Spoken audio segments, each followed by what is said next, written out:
Rick, I neglected to mention to you that we need to do the Board of Selectmen first tonight, if that's all right, because there's a matter at least that the county has to accept, so. And I'm sure everybody will want to stay for an exciting county I commissioners have meeting. this strong feeling that we're going to keep the crowd. I think they'll be out of here so quick, there won't be anybody here. All right, then we open tonight's meeting of the Board of Selectmen for the 27th of June, 2012. Unless otherwise noted, do we have acceptance of the agenda from the board? So moved. Thank you. Announcements. Libby? We have an announcement regarding quarterly tax bills. Starting July 1st, 2012, the town will be issuing quarterly bills instead of semi-annual. This is an initiative that was voted at the town meeting a couple of years ago, and there's information on the website. We had the tax collector here last week explaining it. We have no board meeting next Wednesday, July 4th. Our summer schedule goes into effect Wednesday, July 11th. We'll meet twice in July, the 11th and the 25th. And twice in August, the 8th and the 22nd, and then go back to the regular schedule in September. We have a 4th of July update from the police department.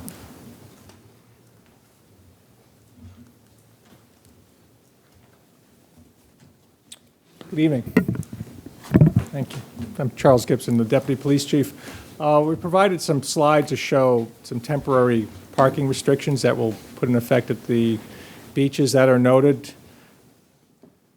This here, Nobadir is the first one. What's noted in yellow are temporary parking restrictions, so there'd be no parking along sides of the road.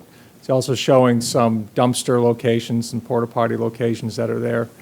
We'll have officers stationed at various points along the road to get any underage drinkers or any people carrying alcohol that don't have proper identification. We'll confiscate and make arrests as appropriate.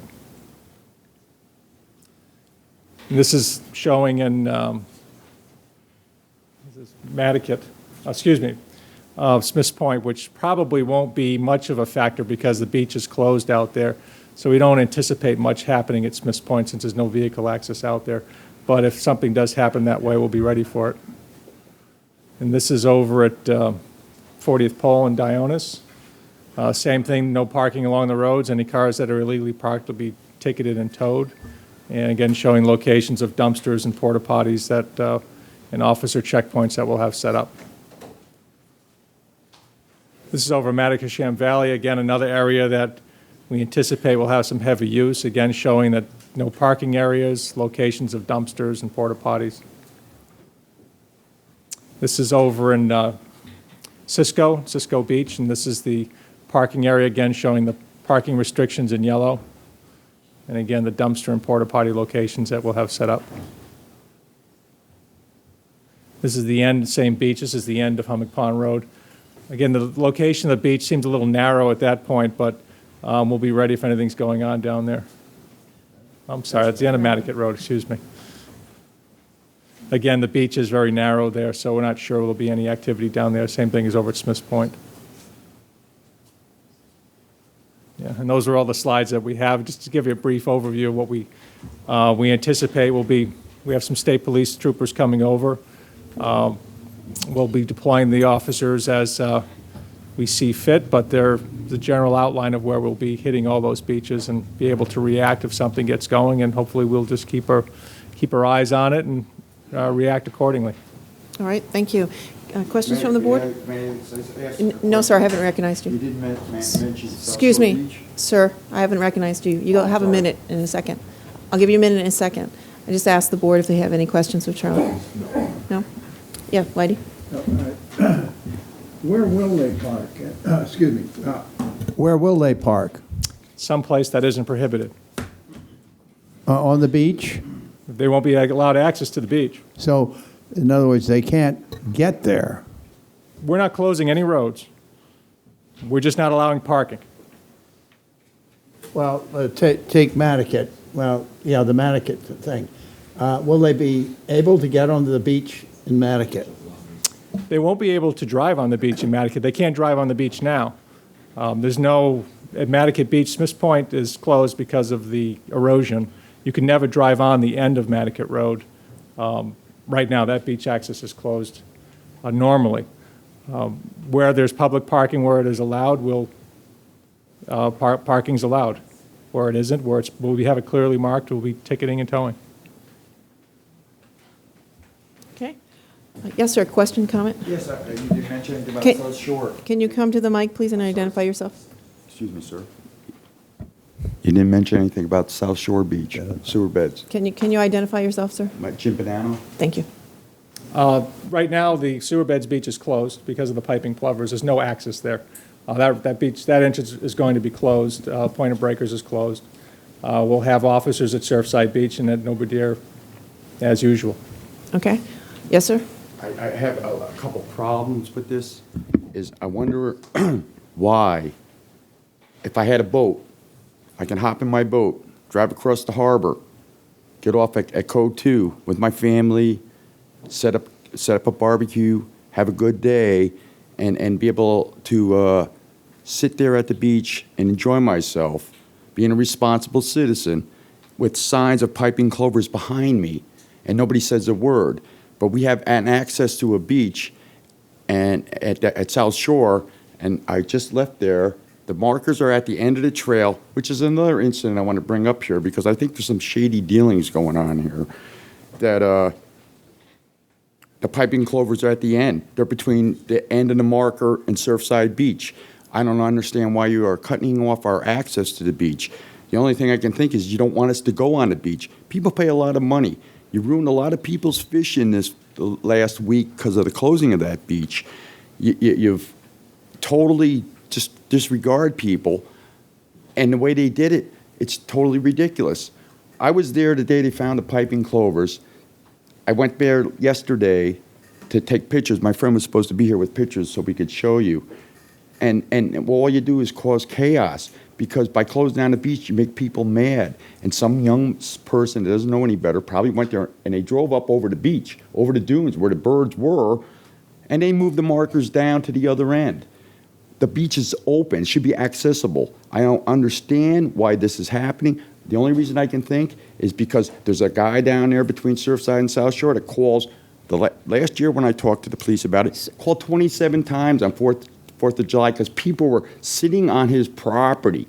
Because I understand they own from their house to the ocean, low tide mark is their property. They have the right to pass through it, but they have not the right to sit there. I understand that, but his land is not in question. So if he puts enough pressure on the police department, the town, or you people, then I guess we close all the beaches down and we can't have access to it. This is totally ridiculous. Sir, I'm a sir, we're speaking about 4th of July, and while I appreciate your comments about the piping plover, and maybe Charlie can give us some insight on terms of those beaches. 4th of July, the beach is going to be closed 4th of July. I understand, sir. Let Charlie speak before we All right, go I'm on any sorry. further. The beach manager is enforcing the U.S. Fish and Wildlife regulations for piping plovers. They're an endangered species or a threatened species, and as we've gone years on this protection of wildlife, the birds and piping plovers, we've had beaches closed.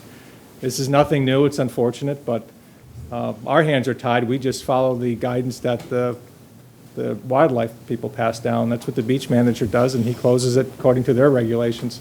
As far as the issue with the property owner at Surfside, he has private property rights. He's established those rights, and we try to find a harmonious balance between the people accessing Surfside Beach to go fishing and use that beach. And we've managed to walk that fine line and keep most people happy over there throughout the summer. We do respond there a lot, and we do our best. Thank you. All right, any other public comments about the plan for the 4th of July? Thank you very much, Charlie. Next on the agenda, Libby, I'm sorry, stepping in, is an update. We have an update about the I thought 4th of this was July America. fireworks from our Visitor Services Director.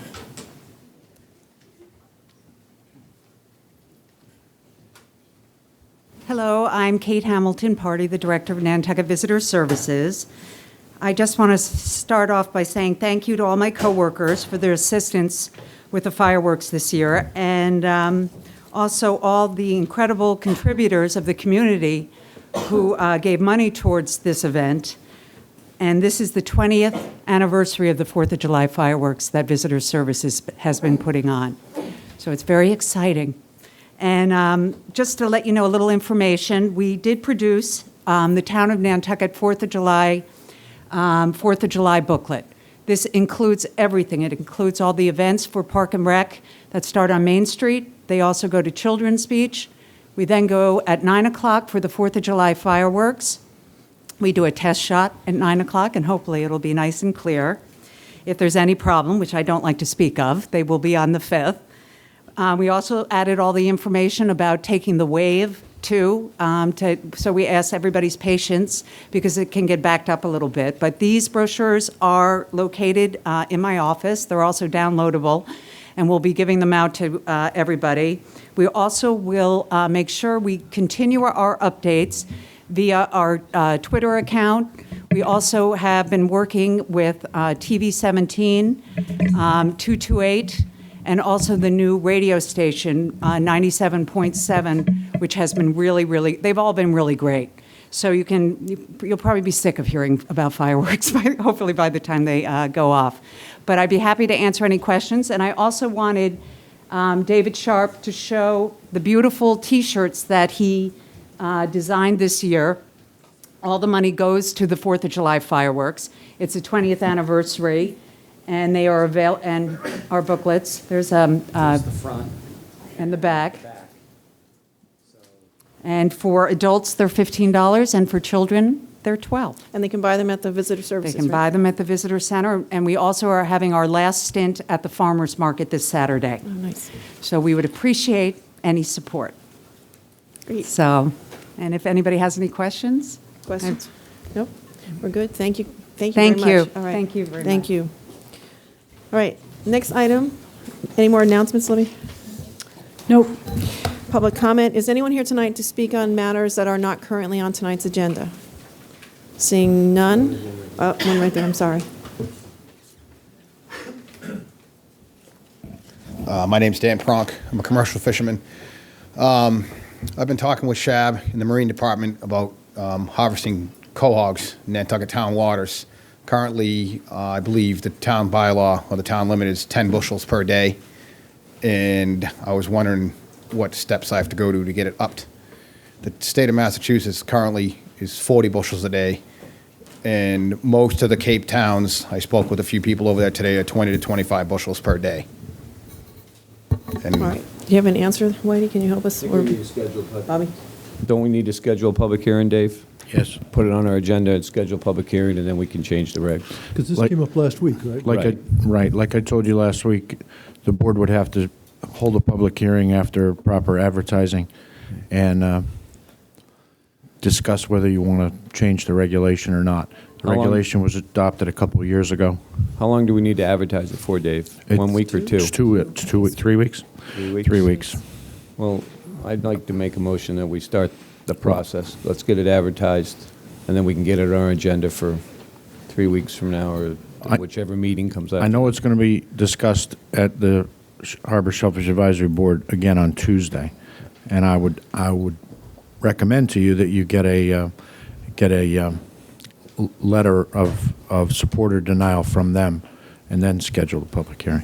Well, if we wait that long, by the time we get the public hearing and we change the regulations, the summer season's over. We're already talking 3 weeks and then a meeting afterwards. We can start the advertising process and then take the letter of recommendation from Shab, and we're going to have a public hearing either way, so. We have a motion. Typically, during public comment, we don't, but I'd accept the motion. Do I have a second? Sure. All right. Yeah, I mean, I think we can always back off, Bobby, but you Right. can't start later, so. All right. All in favor? Aye. Okay, great. We'll start the process. thank you. Thank you. Yes, Whitey? Yeah, we would still need a recommendation from Absolutely. SHAB because they're worried about other things besides just the limit. They're worried about the bycatch and everything else like that. And We should say that I think Shab would be a great, I just want to make sure that whoever's worried about that on Shab realizes that if they have a particular interest in these bycatches, that they need to step away from the discussions. Understood, but still, you really ought to receive their information from Shab, absolutely. from SHAB. All right, thank you. Thank you. All right. No other public comment? All right, seeing none, new business. Any new business from the board? All right, approval of minutes, warrants, and pending contracts. Approval of minutes of 13 June 2012. Any comments? Seeing none, those are approved. Approval of payroll warrant for week ending June 24, 2012. Questions there? None. That is approved. Approval of treasury warrant for 27 June 2012. Again, that is approved. Approval of pending contracts for 27 June 2012, as set forth on the spreadsheet identified as Exhibit 1, which exhibit is incorporated herein by reference.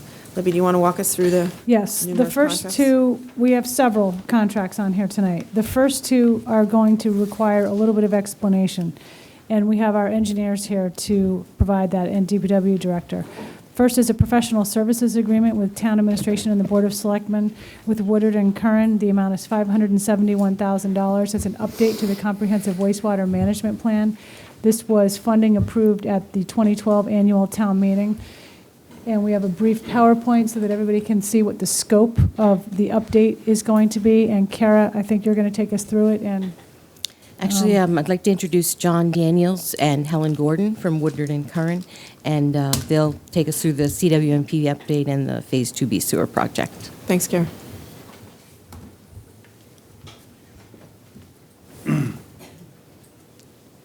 Libby, members of the board, we prepared a brief presentation tonight. Both of these projects have been discussed many times before the board in the past, and as you recall, last year with the Comprehensive Wastewater Management Plan, we conducted a wastewater management action planning process where we had several public meetings and invited various stakeholders from around the island to participate in a forum expressing their concerns about parts of the plan that were completed in 2004 or areas that hadn't been studied in 2004. So we vetted a lot of the issues, and based on the scope of work, which is now coming before you tonight, we put the stakeholders' comments along with upgrades to certain projects that the town has carried out since that time, and comments from the Mass DEP and the TMDL process, which we'll talk a little bit about in a moment, and have put this scope together. The scope you saw in October and November in a skeletal way. We've now formalized it, submitted it to the state in a state SRF grant loan application, which the state met here with us on June 13th, and we have been told tomorrow or Friday they will be issuing their approval letter for the process on the CWMP. So just to walk through this quite briefly, the town undertook a comprehensive wastewater management planning process that was initiated in 1996 and completed in 2004. The plan that was put before the town at that point was approved by the state with the caveat that when the Massachusetts Estuary Planning Project was completed and the TMDLs were established for the major embayments on the island, that the town would revisit the 2004 plan and update it. Also in that plan, the Nantucket Wastewater Treatment Facility project and the collection system that was associated was also approved. And in March of 2011, based on a competition the town had in the fall of 2010, a contract was signed with Woodard and Curran to do the preliminary design on that plant. However, we, in negotiation with the town, convinced the board and the administration that it was better to do some additional planning in the Nantucket area rather than go ahead with the preliminary design. And that process was vetted during the sewer action plan last year during those 4 public meetings. Also, because of the mandates that were issued by the General Services Administration about the site that had been chosen in 2004 for the Nantucket treatment plant, we have developed and have an ongoing program through the administration with the GSA to keep that site in place to be used by the town if it turns out that the Nantucket treatment plant project is going forward. Right now, that land, as you recall, was FAA land. It's been surplused by the federal government. The General Services Administration is the agency which surpluses that land, and we've entered into a lengthy and rather convoluted process with them to secure that property to the town in case we need to use that site for the wastewater treatment plant. The next bullet indicates that there have been many changes since 2004 in the town, which we're now going to incorporate in this plan. The Fertilizer Management Article 68 Committee has proposed fertilizer management regs, which have been approved by the Board of Health last Thursday at its meeting. Stormwater Master Plan is in the process of being finally completed. There are a number of other issues which have come before the town. The zoning, for instance, Andy Vorse and his staff have revisited the zoning in the community, have offered a lot of suggestions and solutions to some of the zoning problems. So a number of the parameters which the 2004 plan were based on have been changed, and what we need to do is upgrade that 2004 plan to incorporate these changes. This, as you recall, is a copy of a plan which was put in front of you last October, which shows all the tasks that are going to be performed under the updated comprehensive wastewater management plan. Actually, the chart you saw last fall had a few less bulleted line items here, but we've since working with the Energy Committee and, as I said, the Fertilizer Management Committee, the Board of Health, and a number of other committees or organizations in the community have tried to add all of the things that we think are going to impact on the water quality of the town and have added them into the planning process for this update. So that's a comprehensive view of all of the areas where we think we're going to have to access information or update already existing information to proceed. So with the state, and as I said, we met with them, DEP sent 4 folks out here on June 13th, and we did a site visit around the island and also sat and went over the scope of work, which they approved verbally that day. This is generally the process that we're going to follow over the next 18-month period. This is an 18-month plan. Some of the stuff we've already started. As I said, we've been working with the Board of Health and some other agencies to gather information in the process. We helped the Marine Department and Natural Resources Department put together their 2012, 13, and 14 water quality testing analysis and reporting program, and some of that stuff has already been undertaken. But these 7 or 8 bullets are the major areas that we're going to work in. So we're going to incorporate review changes in the town since 2004. We're going to go back and look at the study areas that were included in the 2004 plan and see if those study areas still are considered needs areas and whether there aren't other areas in the community that have had further development which need to be added into the needs process.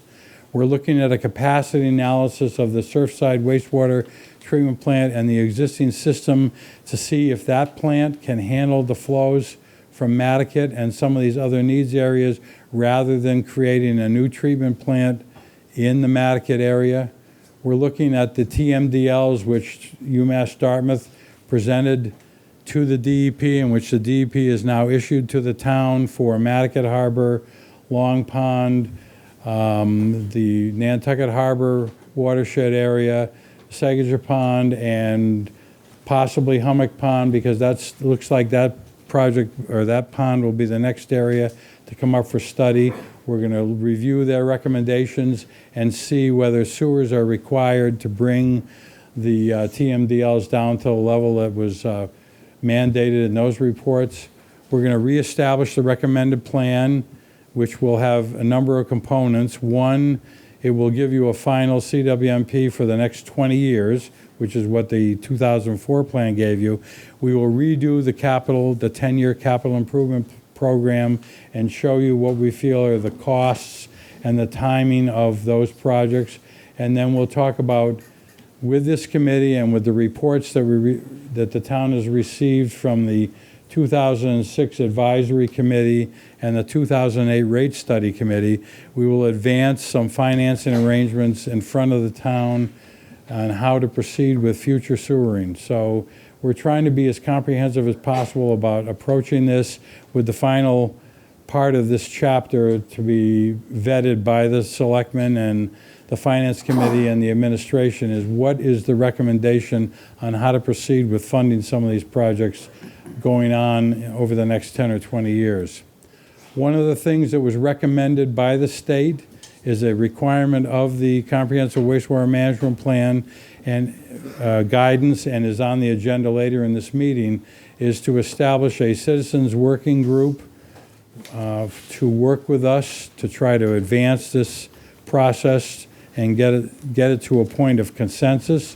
So there's an agenda item which you will be talking about later in the meeting, which will be an advisory memo from the town manager explaining how that work group might be set up. Whatever the group is that you put together, as the consultant on the wastewater project, we will work with that committee to try to develop some kind of consensus at the end of this 18-month period. The application for the state revolving fund was submitted in May. As you heard, I think we're going to get an approval letter this coming Friday. And essentially that takes us through the process for the CWMP. So at this time I can entertain questions on that, and then Helen will talk about the Phase 2B sewer rehabilitation project. Okay. Any questions on the scope of CWMP? You said 18 months, John, so I assume we anticipate a deadline, what, of December? December 31st, 2013. And I know there's a task list. You've got a lot of items in there, and we'll be able to follow those as you go through and make sure you're on target in some way, or you'll update us? We actually have a CWMP schedule. I didn't put it on here tonight because it's a rather large document, but we will distribute it to you that shows you when we feel a lot of these tasks will be completed and the information will be available to report to the board. I assume, as we've done in the past, that the town manager will put us on the board agenda at the appropriate times during the process so that we can give you updated reports. And the other thing we do is we do prepare a monthly report, which we send to the administration. Erica posted on the town's website under the sewer folder so that there's an ongoing process that everyone can follow. Good, thanks.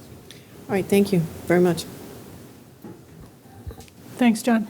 The next item is another professional services contract, Town Admin, Board of Selectmen with Woodard and Curran again. This is a $921,700 contract. It's for the Phase 2B Downtown Sewer Rehab Project.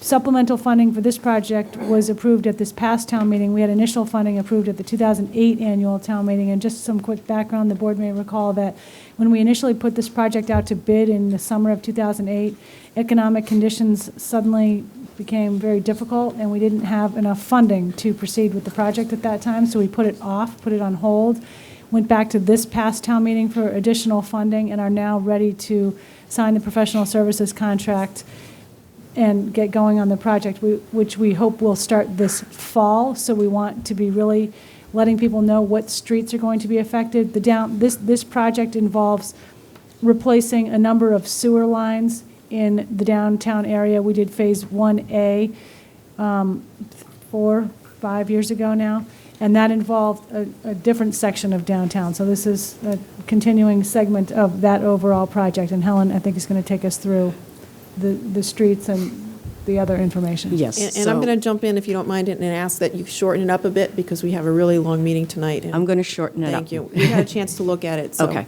The thing I want to highlight is the difference for the 2B project versus the 2A project is that the DPW has partnered with Wannacomet Water, and there will be, water mains will be replaced along the same routes where the sewers will be replacing. So what we're trying to do is leverage the funding that we have. We're already disturbing the streets. Let's replace the water mains that need to be replaced to upgrade them at the same time that we're upgrading the sewers. And what we have here are the streets that we're going to be working on, and it's a combination of pipe bursting, dig and replace, and I've highlighted where the yellow is where we're just doing either sewer pipe bursting, replacement, or some rehab of the manholes. Again, we're doing this to try to make sure that we get the infiltration and inflow, particularly the infiltration in this area, out of the sewers so you can maintain the capacity of the sewers that you need. And this is all tributary to Surfside, so again, really trying to manage the capacity at Surfside associated with the replacement of the sewers. If there's any specific questions, if you want me to go through the streets. I just have one question. Why is there a gap in Fair Street? Because the topography is such on the street that the sewers are actually flowing in different directions. So where you see the gap, you flow from Fair Street to Market Street to Main Street, and then there's a little section that flows to Darling, and then the remainder of the street flows to the other side street. So it's really in relationship to topography. How and does so forth. Tattle Court and all those houses in between Darling and Farmer, where do they go? They are also connected. I'm only highlighting the areas that we're replacing. So the black lines you can see, if you look closely, there are arrows and there But the pipe in that pipe in section that is, section. is good enough that you don't feel you have to replace it? Is that the idea? Yes, well, what happened was there was a study done, there was TVing of the sewers, the manholes were opened, and the ones that needed to be rehabbed or replaced were identified. So it's very specific to that area. Okay, any other questions? Appreciate it, thank you. Rick, I'm sorry. Just on the amount, Yes. 921, the total amount of the project, we have, what, appropriated 7 million. So is this Correct. coming to us in sort of phases, or? Well, this is pre-construction. Yeah. There will be a bid that is developed. So when that comes shortly. through, then we'll have That's gonna that be the big contract money. back on our Mhm. agenda? Correct. Okay. As an aside to this particular contract, as the board will recall, we have a kind of an ad hoc streets and sidewalks committee that looks at the surfacing of streets in the downtown area when they're going to be replaced. And we will get that committee going very shortly so that they can look at the surfacing of these streets and see if we want to make any changes. And just one quick thing on that, I can wait till the town manager's report if you wish, but there were two selectmen on that committee. One is Mr. Atherton, the other was Mr. Kopko. I don't know that we need to replace him, up to you, or just leave it with the one board member. So if you want, we can do that right now, or you can do it under town manager report, or the next meeting. Anybody you want to jump in? Otherwise, I think I'm fine with Rick just reporting back to us. Is that all right? Can you handle it? There are open meetings, and I'm sure anybody who's interested, and there are citizens who really are into the surface of their street. Yes. And we've heard I from one of expect them they'll be around, regularly. so. Excellent, Yep. thank you, Rick. Okay, good, so Thanks. Rick only. Okay, thank you. Next, we have an independent contractor agreement with Town Administration and Human Services with Nancy Swain. She's an exercise instructor at the Salt Marsh Senior Center, and the contract is for $35 per session, and there's a professional services line item that comes out of the Human Services budget for that. Next, we have a purchase contract for the Police Department, Humidifirst, Inc., $7,685. This is for the purchase of specialized 911 equipment for the Police Department, and that funding comes from a 911 state grant. Professional services agreement for the Finance Department with Financial Advisory Associates, Inc., $14,700 for a 3-year contract for fraud risk assessment services. This is coming out of the Finance Department professional services budget. And just so the board remembers, we had a finding in a recent audit about getting a fraud risk assessment done, and it's probably going to take a bit of time, so that's why the 3-year contract, so we'll get that going very shortly.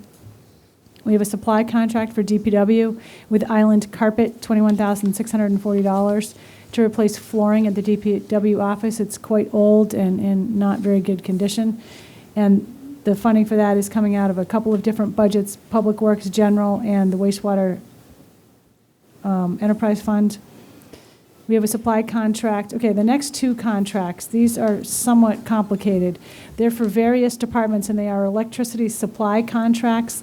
The first one is with Hess Corporation, 6.29 cents per kilowatt hour. I hope you don't ask too many detailed questions about this because it's quite a complicated bid. I did try to send you an explanation from our consultant, George Aronson, that explained this. This one is a 2-year contract for certain buildings in the G3 account. Those, I think, are the larger users, such as the wastewater treatment facilities and buildings at the landfill. The second contract is with Liberty Power, 6.759 cents per kilowatt hour. That is also a 2-year contract for the other town accounts. The estimate is that there will be savings in the first year of about $54,000, and in the subsequent year, about a $42,000 savings. So it's quite significant, but if you really wanted detailed information, I could probably arrange for George Aronson to be here and give you a little presentation. Well, he prepared the memo that I think we all got, He which did, was yes. quite explanatory. And we could And I think is it post in the that on the package? website, too. And I don't anyway, remember. It's a if good in the- memo, and it lays it all out, so I Yes. thought Yes. he did a good job. We could get that on the website so people can understand it. It's a good deal, and we'll be doing this again in another couple of years. So thank you for not asking detailed questions. The last one is Can I ask a professional. non-detailed question? Yeah, maybe. Does the school participate? The school is included in this. Are they in the part, the lower rate, the G1, G2? I think so. Yeah, okay. I can find that out. We have an amendment to a professional services contract with Town Administration DPW, Commonwealth Resource Management Corp., $24,800. This is professional services in connection with solid waste management, and this is George's firm, George Aronson, and he is consulted on for various reasons, mostly about solid waste management issues, and that's it. And he's been doing that for how long, Lou? What, He's a been number doing of that, years now? Maybe about 5 years. Yeah, Maybe not okay. quite 5. Thanks.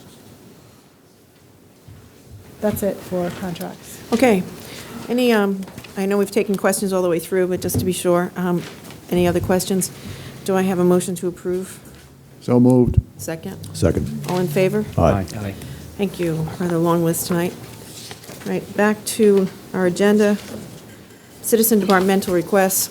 We have a Finance Committee acceptance of a resignation of Peter A. Morrison from the Finance Committee. I believe we have a letter in our packet, which we do. Anyone ready to make the motion to approve his resignation? Approve acceptance, accept his resignation, and say thank you, Peter. Thank you. Second? Second. All in favor? Aye. Thank you.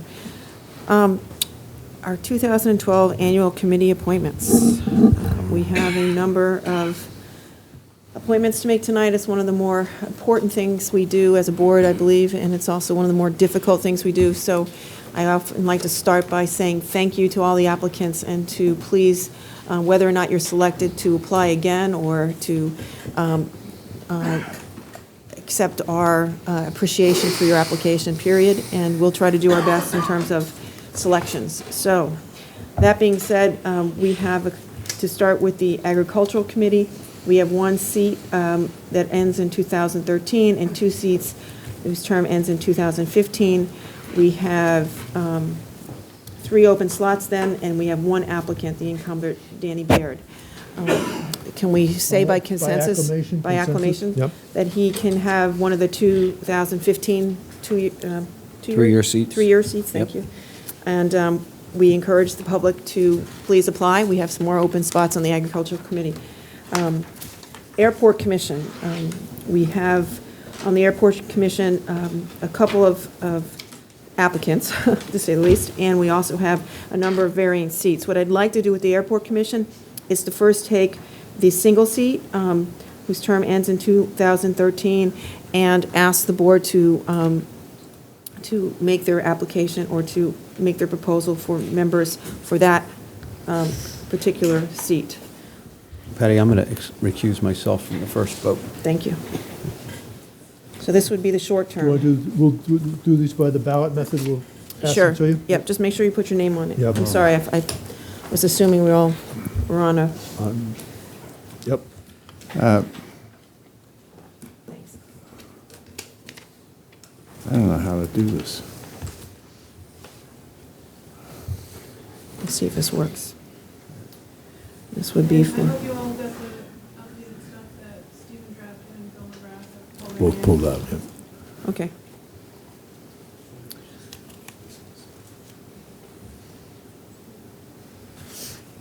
All right. I read them out loud.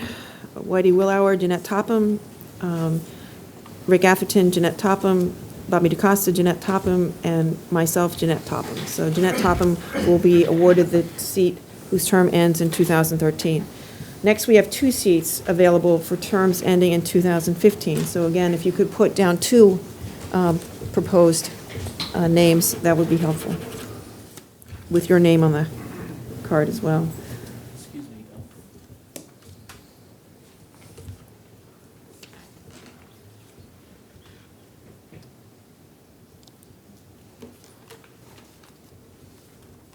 Yes, sir? Question?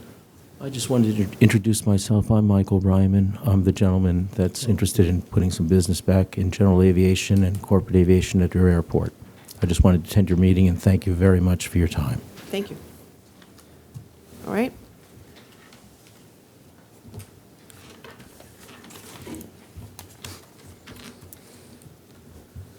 Okay. Bobby DeCosta, Sonny, how do you say the last name? Reichland? Reichland? Think so. Reichland, and Dan Drake. And I should have asked you, Erica, are you taking the vote counts for us? Thanks. Bruce Miller, Dan Drake, and Sonny Reichland. Rick Atherton, Dan Drake, and Reichland. Whitey Willauer, Dan Drake, and Barry Paulson. And my vote is Dan Drake and Sonny Reichland. So we have 2 winners there. That's the Airport Commission, right? I've got all the seats filled there. Board of Health's next. No, Beach Management? Oh, we Yeah, have no there's no applicants. applicants. All right, again, Beach Management, we have 2 seats. Those interested, please submit your names. Board of Health is the name. I was going to say, did we we talked about that we don't feel we have an ongoing need for the committee? Yeah, we did talk about sort of disbanding or Yeah, dissolving. and maybe we don't have to do it tonight, but Right. at some point we'll formalize whatever we're going to do. Right. There's a couple committees, I think, that we've put some question marks on, so we'll put that on that list. All right, Board of Health, we have 1 seat, term ending 2015, 2 applicants, James Cooper, the incumbent, and Stephen Welsh, the new applicant. So if you could make your selection there.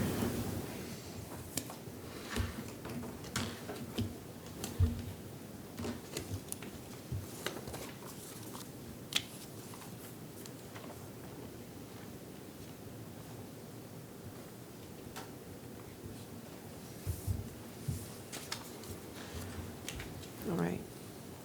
Bobby DeCosta, James Cooper, Bruce Miller, James Cooper, Atherton Cooper, Willauer Cooper, and myself, Jim Cooper. Thank you. All right. Capital Program Committee. Have we talked about this committee too as a possible, or is that just recalling my friend Brian Chadwick? I think we've talked more about sort of how to handle it, not so much whether we need it or not. Okay. So, We'll put it on the list. We also have no applicants for the single seat on the Capital Program Committee, so if anyone's interested, please apply. Cemetery Commission, there are 2 seats, term ending 2015. We have 3 applicants. Bob Gardner, Georgian Charnes, I think is how you say it, and Kenneth Giles. Okay.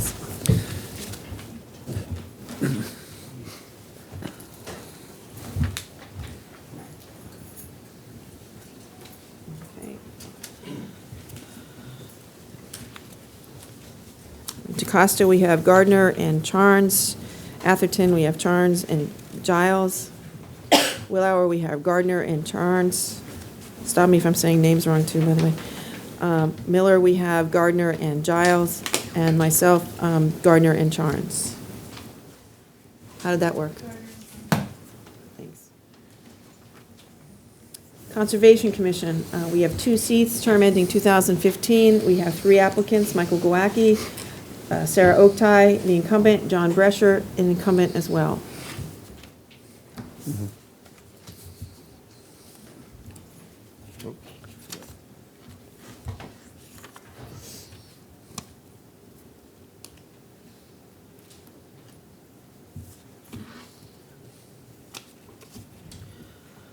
All right, Atherton, we have Oaktai and Brescher. Willauer, we have Oaktai and Brescher. DeCosta, we have Gowacki and Oaktai.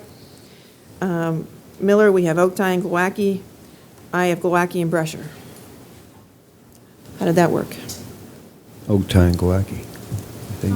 No? I have 4 for Oaktai, and then a tie between Gowacki and Brescher. All right, So Otai is in, we'll have to do one.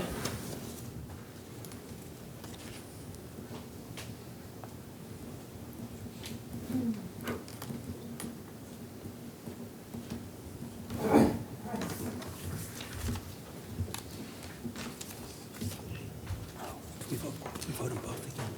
Just one? Just one? one. Yeah. Did you Yeah. do both? No, I did one. Okay, good. I Yeah, just just did one. I think. I wrote my name on there, though. DeCosta, we have Glowacki. Miller, we have Glowacki. Atherton, we have Brescher. Willauer, we have Brescher. And I have Glowacki.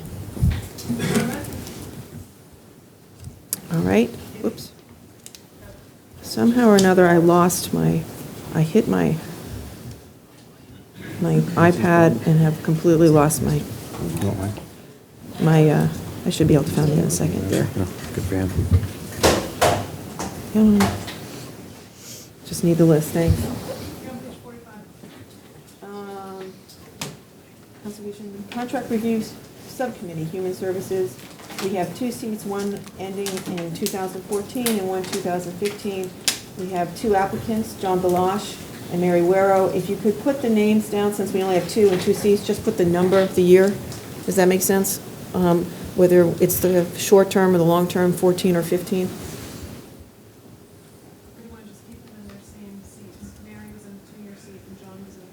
That works too, is that That's consensus? fine with me. Let's All do right, that. great. We're all good with that? Yeah. All right. Council for Human Services, we have 3 seats and 1 applicant, Joe Aguirre Aguirre, and he is a new applicant, so by consensus, we're okay with Joe, and we'll encourage others to apply. Council on Aging, we have 1 seat that ends in 2013, and 3 seats that are up in 2015.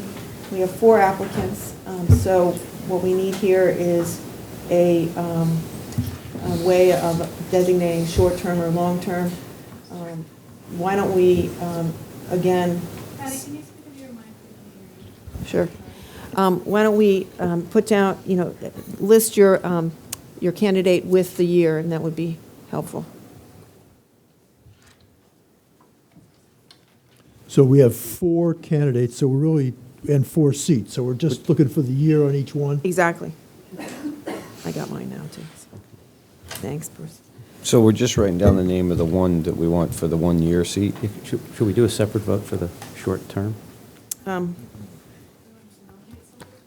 For the short term, and then make it... We could roll the incumbents, and we only have 2 left? I mean, there are lots of options here. Yeah, and that's why I thought we'd start at least and see if we came up with some consensus, because I'd rather not give the incumbents a particular lean just because.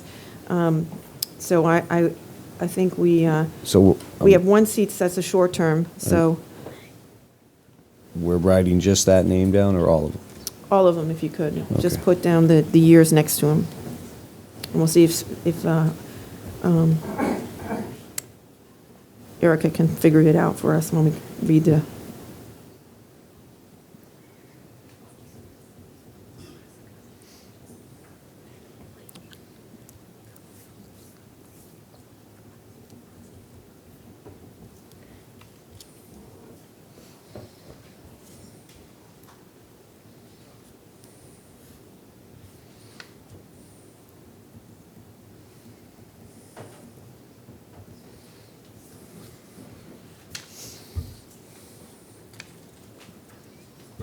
Okay.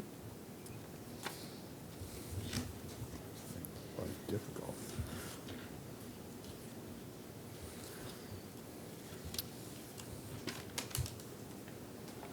All right, I'm going to read the short year first, Erica. So 2013, we have 1 vote for Finn from Atherton. 2013, Willauer also vote Finn. 2013 from, it must be Bruce, John McLaughlin. From Bobby DeCosta for 2013, we have Joe Aguirre. And myself, 2013 is John McLaughlin. So it's 2-2, right? We have either Finn or McLaughlin for the short term. So you want us to just pick one name out of those 2? Yeah, and then the rest will be on the long term, so.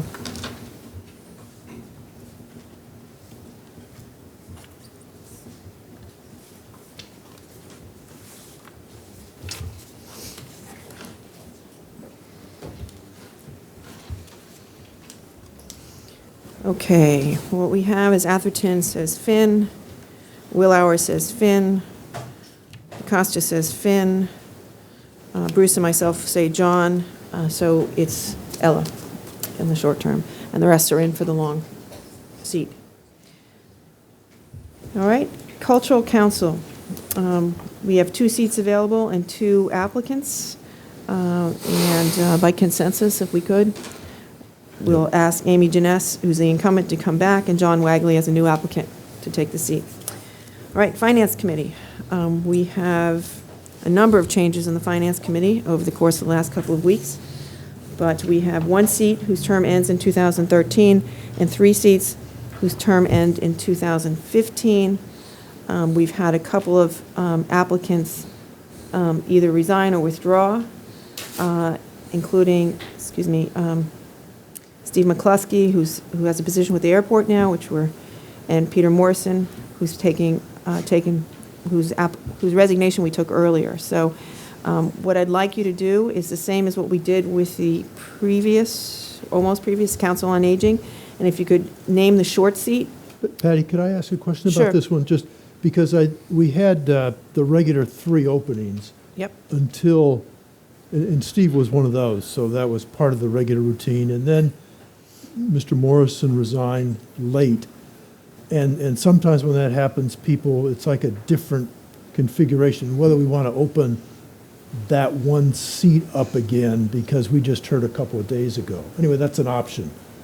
So we go ahead and do 3 seats with the list of applicants, which is what I think we were all geared for until 2 days ago. Okay. And we think about reopening that last seat, because there may be, as I say, people who, for whatever reason didn't apply and might be interested. So that's a thought for the board. It has been brought to my attention that there is a little bit of an issue because we just had the resignation that we accepted tonight to name the spot tonight. So depending on the consensus of the group, I would entertain us looking at it slightly differently if that was the intent, but it would have to, because we have enough applicants to fill the seats. So. Right, no, I understand. And so, but that's my thought, that seat just came up, and when you sort of have a new seat in that sense. So if it's necessary, I'd be happy to make a motion and see if that carries with the board or they want to discuss it, so. Okay. We have a motion. Do I have a second? I'll second. All right, any discussion further? I think Rick has raised a good point. I think at one point it looked as if there were going to be 3 openings and all incumbents were reapplying. And now the landscape has changed dramatically, and it's possible that there could be additional interest. Okay. So we're going to appoint the 3 and leave the 1 that resigned tonight open and re-advertise for that? Is that the thought? That's the thought. That's what my motion was, and to see if people support that, great. If they want to do something else, Bobby, that's fine too, But that's the motion on the table. Okay, and obviously anyone who's not appointed tonight can reapply for that seat. Absolutely. So we have a motion and a second. All those in favor of the motion? Aye. Aye. All opposed? Whitey? Chair votes in favor as well. Okay. All right. So we have then only 3 seats instead of the 4th short seat, and we have 4 applicants. So all the terms end in 2015, so if you could just give me your choices, that would be great. So you want 3? 3 choices 3. from 4 candidates.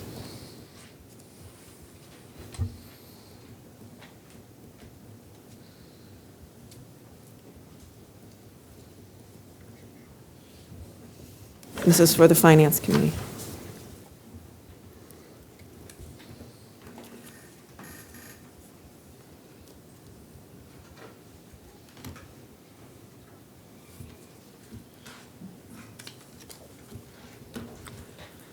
Atherton, Kelly, Kickham, Worth.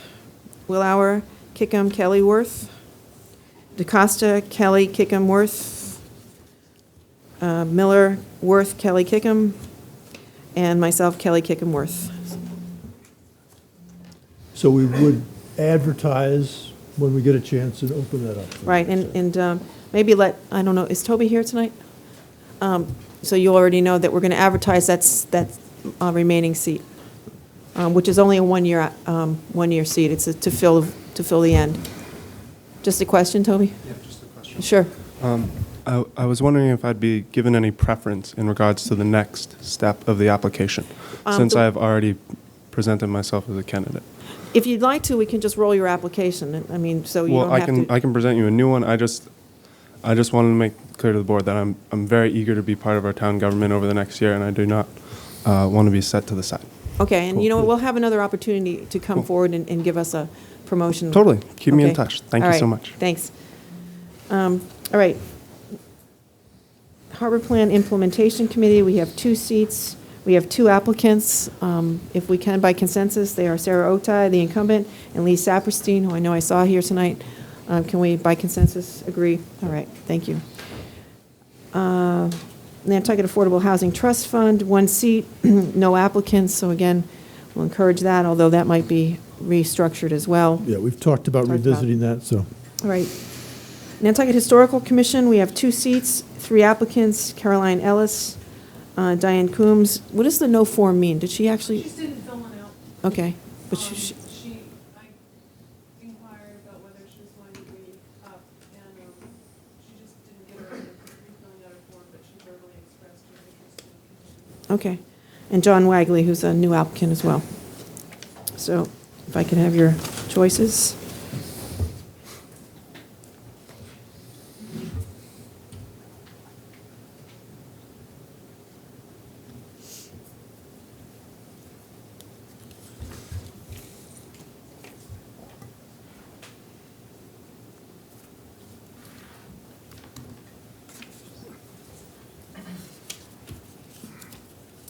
All right, Willauer, Ellis, and Coombs.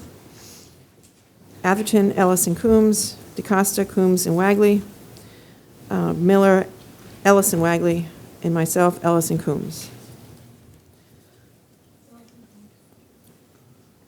All right, Parks and Recreation Commission, 2 seats. We have 1 applicant, Nash Strudwick, who is the incumbent. If I could, by consensus, have Nash accepted back.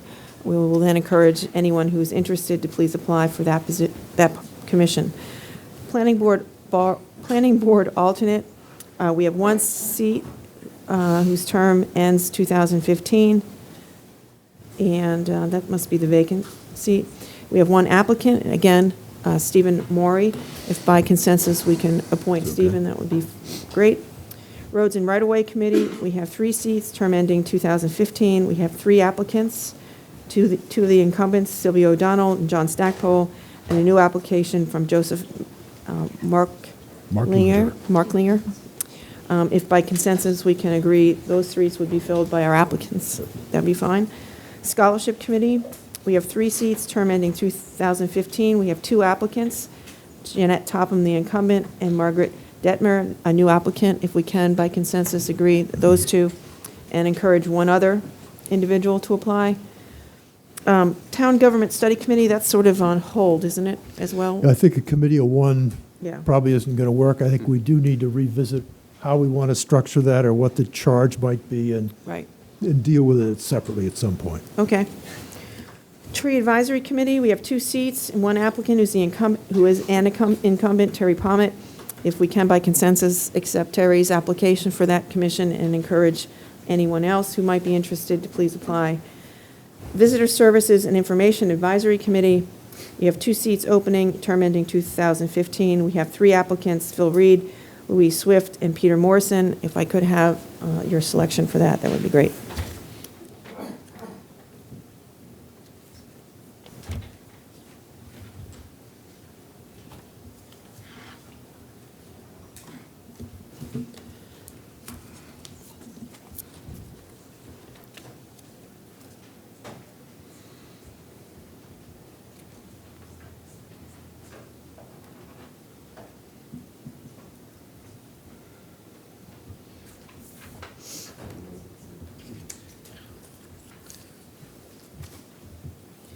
All right, DeCosta, we have Phil Reed and Swift. Bruce Miller, we have Phil Reed and Peter Morrison. Atherton, Bruce Reed and Morrison. Atherton, we have Reed and Morrison. Willauer, we have Reed and Swift. And I have Reed and Swift. All right, that ends, no, it doesn't, I'm No, sorry. got a page more. Another page more. Zoning Board of Appeals, we have a single seat, term ending 2017. We have 3 applicants: Susan McCarthy, a new applicant; Jeffrey Thayer, new applicant. He's also applied for the alternate; and Robert Westbrook. So 1 seat in this case.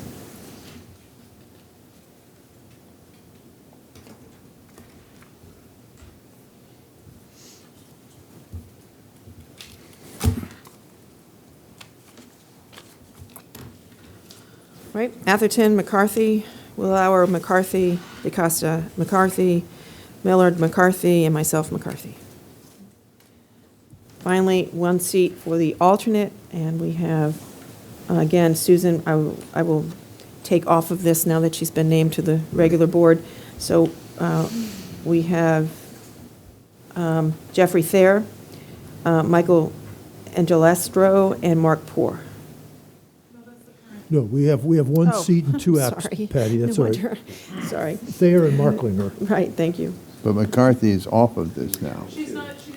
She didn't apply for that, so it's my confusion by reading the current board. So it's Jeffrey Thayer and Joseph Marklinger. So there's 1 opening, which happens to be Susan, who's moving up. It also happens her term is up, so. Correct. It works both ways. Right. Right. You got 2, And I'm cross-eyed almost. wait a minute now. You got these 2 as the applicants, Yeah. and 1 seat, so ignore those 3 names that I just read out loud.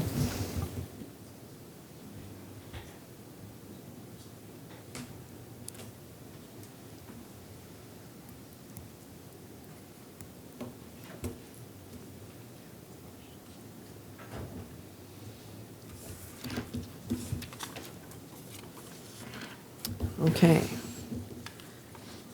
Atherton, we have Marklinger; Willauer, we have Thayer; Miller, we have Thayer; DeCosta, we have Jeffrey Thayer; and myself, Jeffrey Thayer.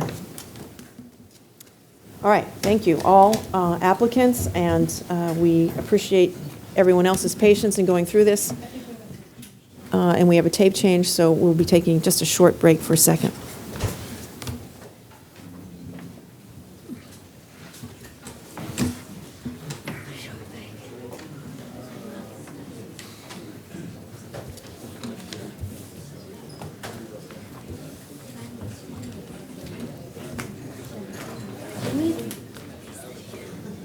Okay, we're back on. We're back on. I'm going to ask that we have a little bit of order. Shh. Excuse me, can we have a little quiet? We are now going to be continuing on our citizen departmental request. The next item is also going to be considered by the county. It's a transfer of $80,348.55 of bond proceeds to county for Hummock Pond Road Bicycle Path Right-of-Way Damage Awards. Okay. Is Andrew here? There he is.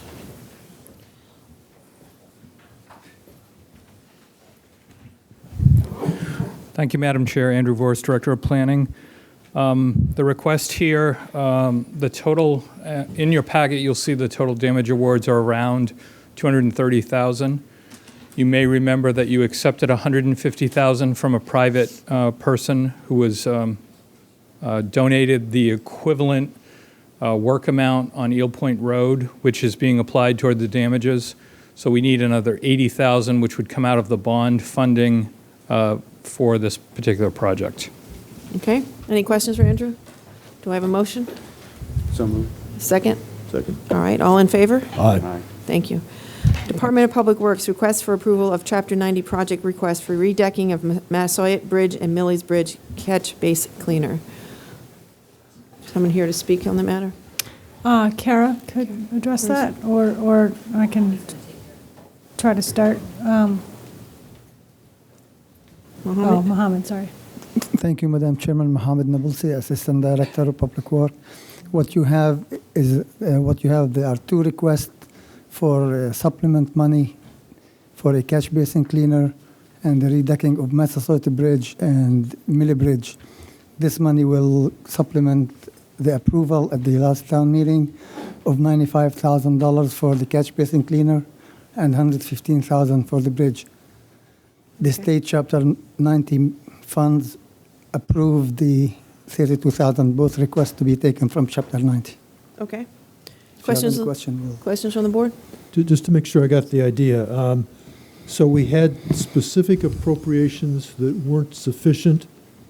Is that what I heard for these two items? And we're using Chapter 90 money to supplement? Is that what I I heard? think the Millie's Bridge was sufficient, but It we're was. doing, or mostly sufficient?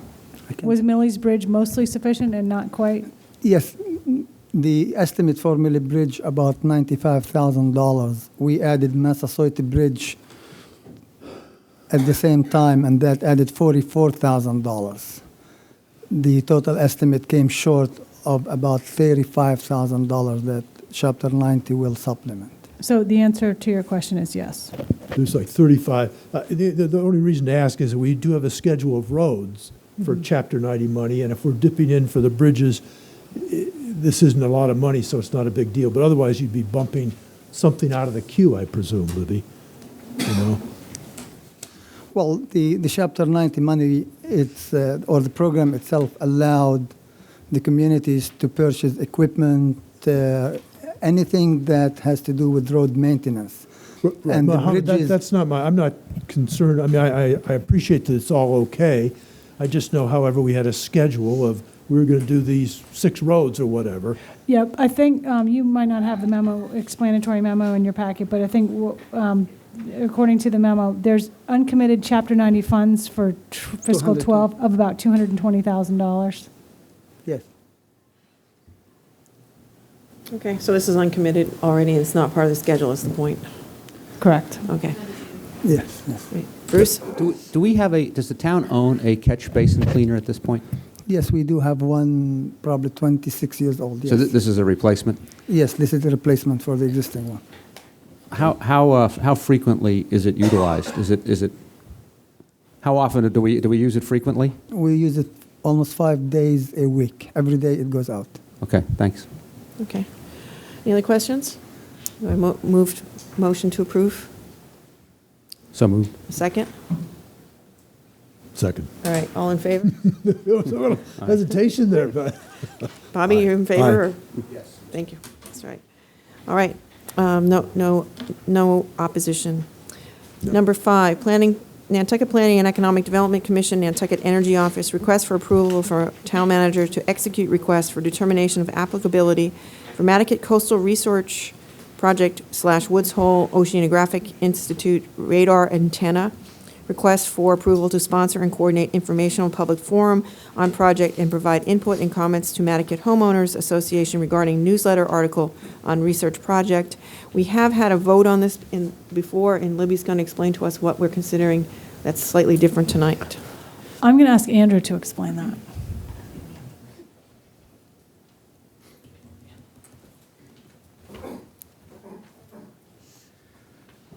Thank you, Madam Chair. Well, the last time we met with you was in December, and we asked for your permission to move ahead with this particular project. You voted in the affirmative and to give Ms. Gibson the authority to sign off on permits. I have Lauren of the Energy Office has been assisting our consultant, Steve Barrett, who's here. We have other people from Woods Hole to answer any final questions that you might have. I think we had met with different staff members to review this installation. As you remember, it's a temporary installation to gather data, but they're here to give you some further details if you need them. Okay. Questions for Andrew? Just, Andrew, my recollection is this is, an antenna, but other than, or, something's coming up out of the ground. But other than that, it's minimal impact. It's very minimal. It's, Yeah, and it's like so the size of a flagpole, Yeah. and a that- small shed. And any wires go underground? Correct. Okay. And you're looking for a approval for the town manager to execute? I guess it's a reaffirmation of your earlier vote, and I Okay. guess the two other items, and maybe the town manager might have to help me on this one, is for the energy officer to hold a public forum Got to it. answer any remaining questions that might be out there. Okay. And to Yeah. participate in the newsletter. Thank you. And Greg might supplement this, passing the buck a lot. Previously, when we had some informational materials distributed about the turbine, there was some concern about whether or not it had been properly reviewed and authorized by the board. So we're being extra cautious by coming to you to make sure you're okay with it. And we're happy to show it to you if you want to look at anything before we get it out there. Have there been any specific questions that have come forth from the public, Libby? In other words, I can see somebody might say, gee, what is this? Mhm. But other than that kind of a thing, I haven't, at least myself, heard anything, that leads me not to want to proceed, because I think I sat on the NP and EDC when the presentation was made, and the impact was very minimal. It's temporary. It'll be out of here, and we'll get some information that might be helpful. Right. Yes.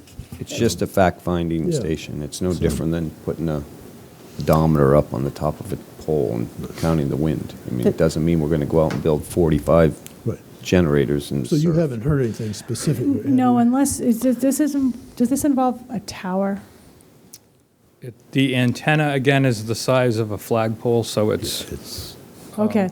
There may have been some earlier concerns expressed by some Nantucket residents, but maybe that was prior to them understanding the temporary nature of it? Yeah, I think that there probably was. We saw the slide. Anyway. All right, then do I have a motion or I have a further mo- conversation, Lauren?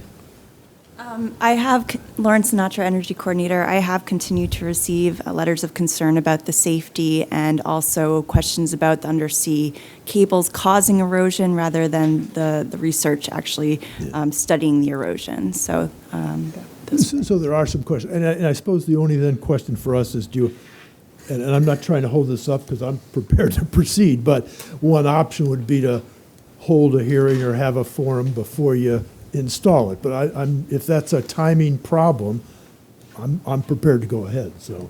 Okay. Yes, Karen? Karen Palmer. Just a question about the nature of the contract. Is there anything in the contract which would then require the town to take additional steps beyond the initial investigation? No. Thank you. No. All right. Yes, in the back.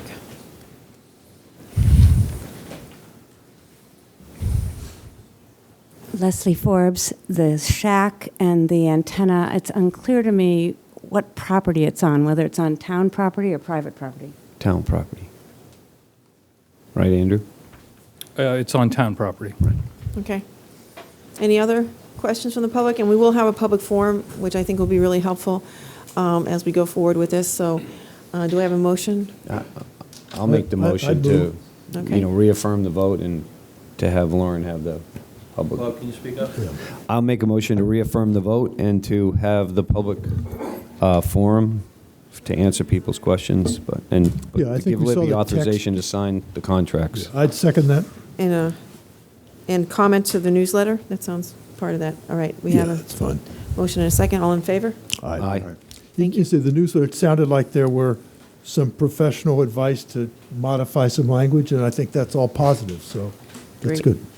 All right, next, Planning Office, request for review and execution of complaint for voluntary withdrawal of land known as 2 Fairgrounds Road, consisting of lots 66, 67, 68, 69, 70, 71, 72, 73, 74, 75, 76, 77, and 78 on Land Court Plan Number 37902C from Registration System under Mass General Law, Chapter 185, Section 52.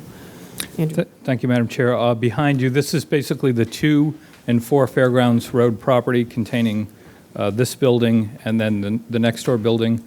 We've discussed this in executive session, and this is just a follow-through of an intent that was already voted, basically to submit this for withdrawal from land court registration. The reason for that is that the title to this property is clear, and land court involvement involves time and money considerations, which is why basically legislation was passed allowing municipalities to withdraw their property from land court. Okay. Questions of Andrew? Do I have a motion? Just a question. Andrew, it seems to me because we don't know quite what we're going to do, but we're probably going to do something different than this in the long run. And because we talked about some of these lots, I gather we never finalized any specific lots to be used for anything, or are they still We've never, You know? you're right, we've never finalized that. There's still additional decisions that the board has to make about what the future zoning will be here and what the size of the lots would be. So you're right, this plan happens to be what's on record now. Does but it stay on record, even though we withdraw from the land It court? stays exactly on record as is. Okay. Yeah. But we can amend it. We can amend it. Yes. We can amend it of our own volition at the board level? Through you, or Or what? town meeting. Or You, town- yeah, or town your meeting. amendments have to be, yes, supported by town meeting. I see. Okay. Yep. Okay, do I have a motion to approve request? I would so move. Second? Second. All in favor? Aye.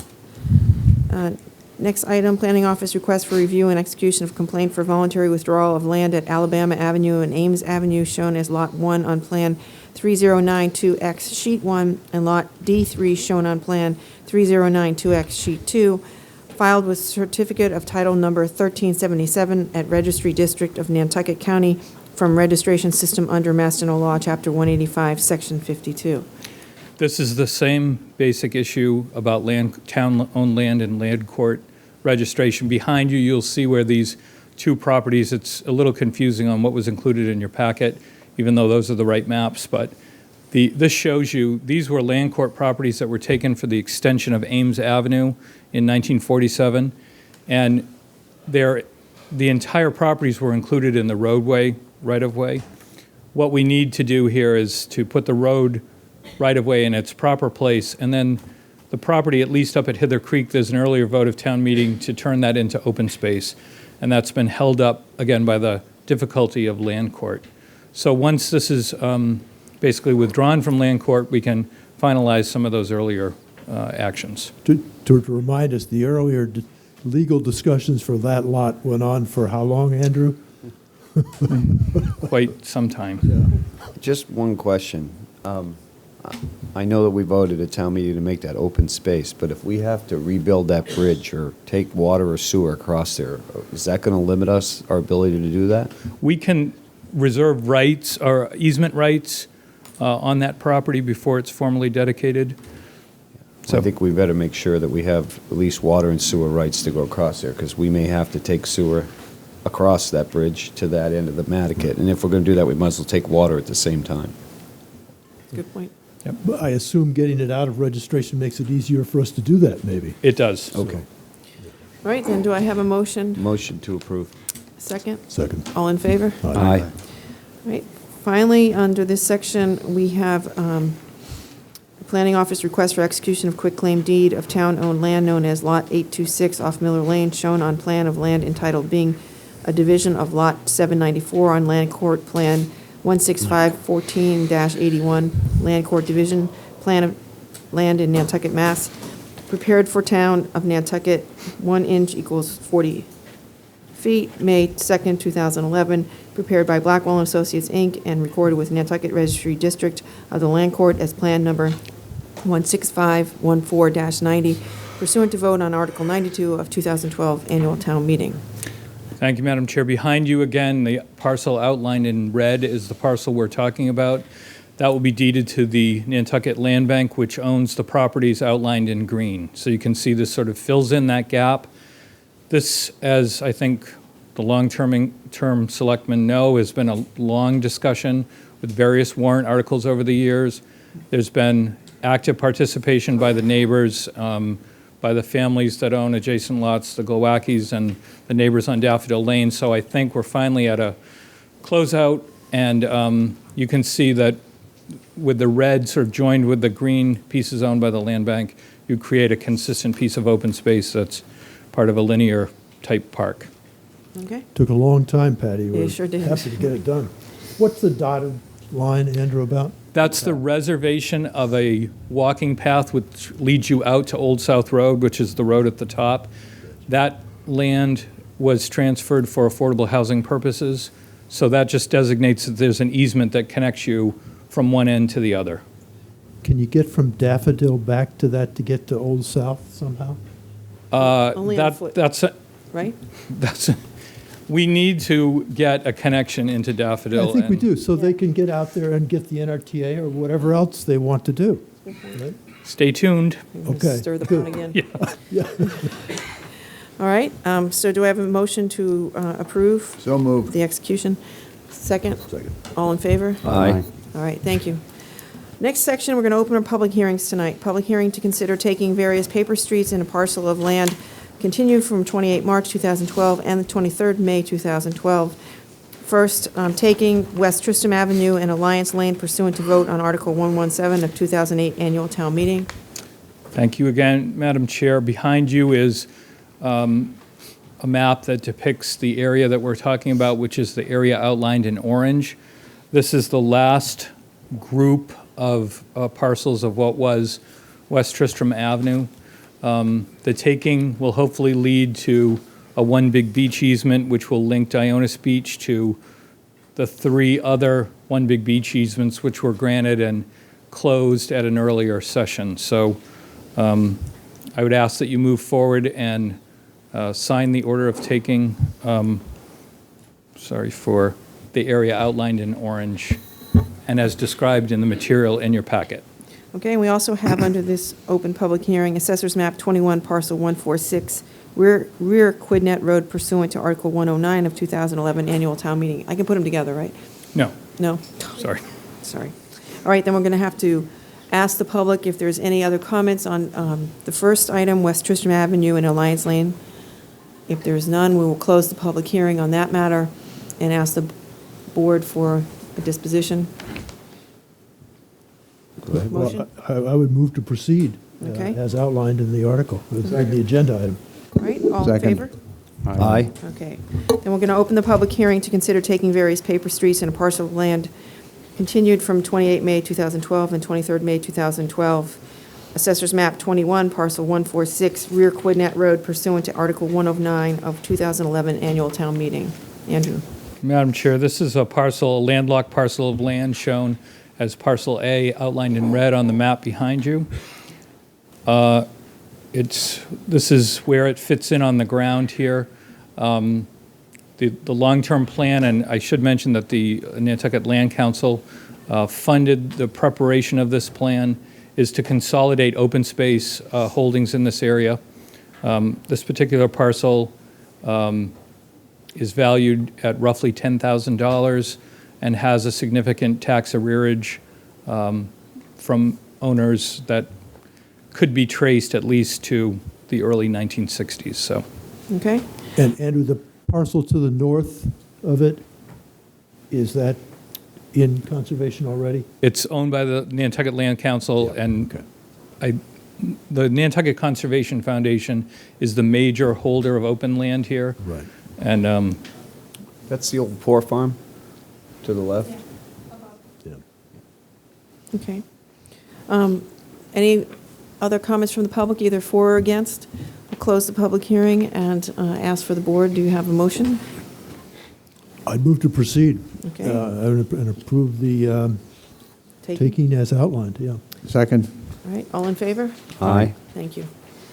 All right, next item, public hearing. We're going to open a public hearing to consider the taking of a portion of Squidnet Road between the northerly line of Chase Lane and its termination at the southern property line of Assessor's Map 14, Parcel 19, pursuant to authority of Mass General Law, Chapter 79, and vote on Article 85 of 2012 Annual Town Meeting. Andrew? behind you, again, is the long vertical line outlined in red, is a paper road, a road that was never built and really can't be built because there are wetlands and other endangered species and all kinds of things here.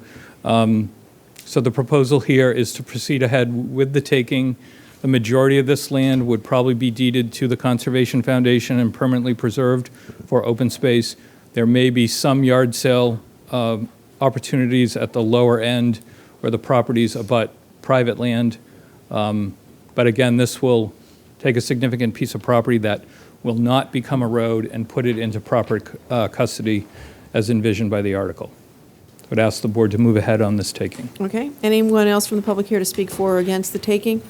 Seeing none, we'll close the public hearing. Do I have a motion from the board or further discussion? I would move to proceed with the taking. All right, do I second? Second. All in favor?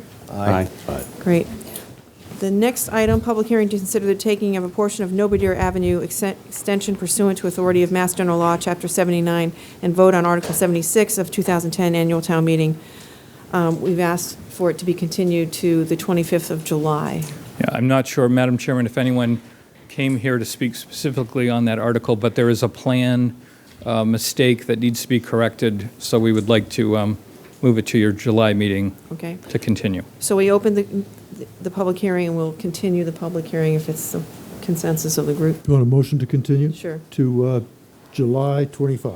All right, second? Second. All in favor? Aye. Great.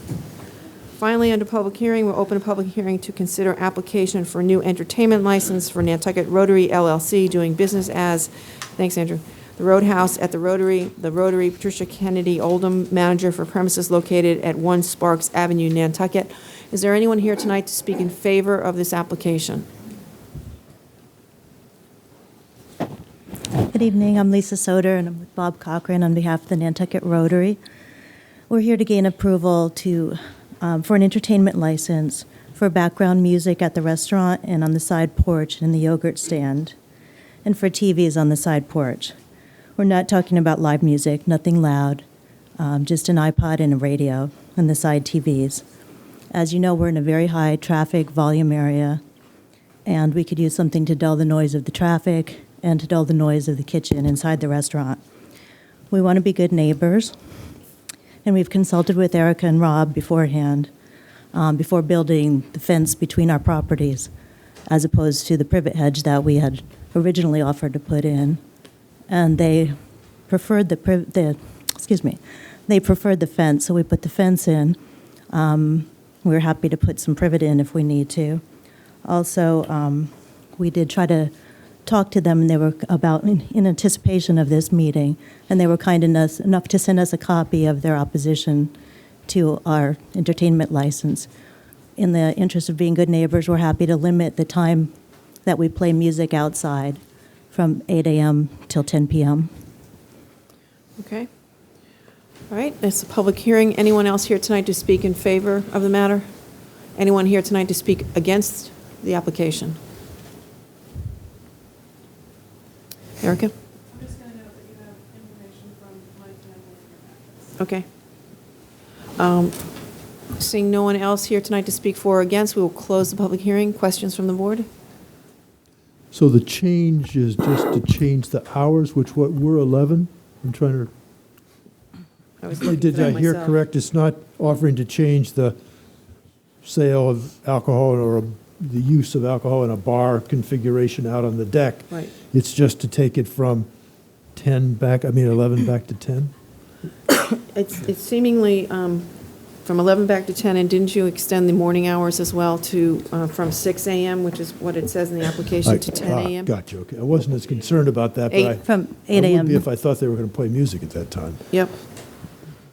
I must say, we've all been to the Rotary over the years, and I would concur that the use of that outside patio as a bar is of concern to me. So we'll have to see how the other board members feel, but I'm certainly concerned. Patty, I have an issue with TVs outside. I don't know why you need them outside. The weather's, you sit outside 4 months a year.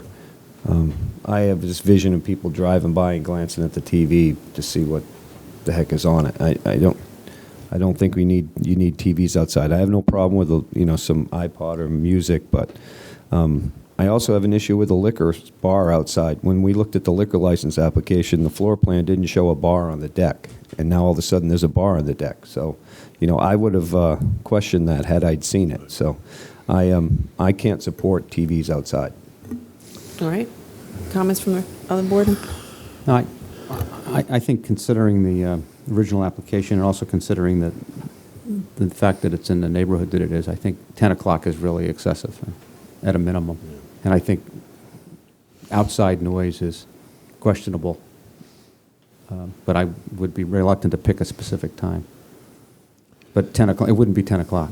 I think if we remove the sale of alcohol from the deck, to me, that's not something that patio's about. I can see if you're having a sandwich or a burger and you get a beer inside and take it out and then bring it back in, that's a different issue. But when you start to open it up to serving over the counter, so to speak, out there, I'm not in favor of that. And I think that's the way I hear you, Bobby. And Well, it just ought to be I would known. have, we would have had a discussion about it Yeah. when we approved the liquor license, and I'm looking at the plans from the original liquor license, and there's clearly no bar on it. There's 4 picnic tables out there, and now there's a bar. So, yeah. So it sounds to me as though the bar wouldn't be permitted under the liquor license to begin If with. that's clear, then there Well, is no bar. You read the license, it Yeah. says, service of alcoholic beverages will take place inside the structure, which is a restaurant, and on the enclosed porch on the right-hand side of the structure, shown with 4 picnic tables. That's what it says in the application, or in the license. It doesn't say anything about a bar out there. May I weigh in on that for a second? Sure, Lisa. First, we're here to get an approval of an entertainment license. The bar was approved by the building department and by HDC, and by you guys in terms of the ability to serve alcohol on the side porch, which was in our original submission. It's just where we can serve it from. There's no space inside of our building to have beer.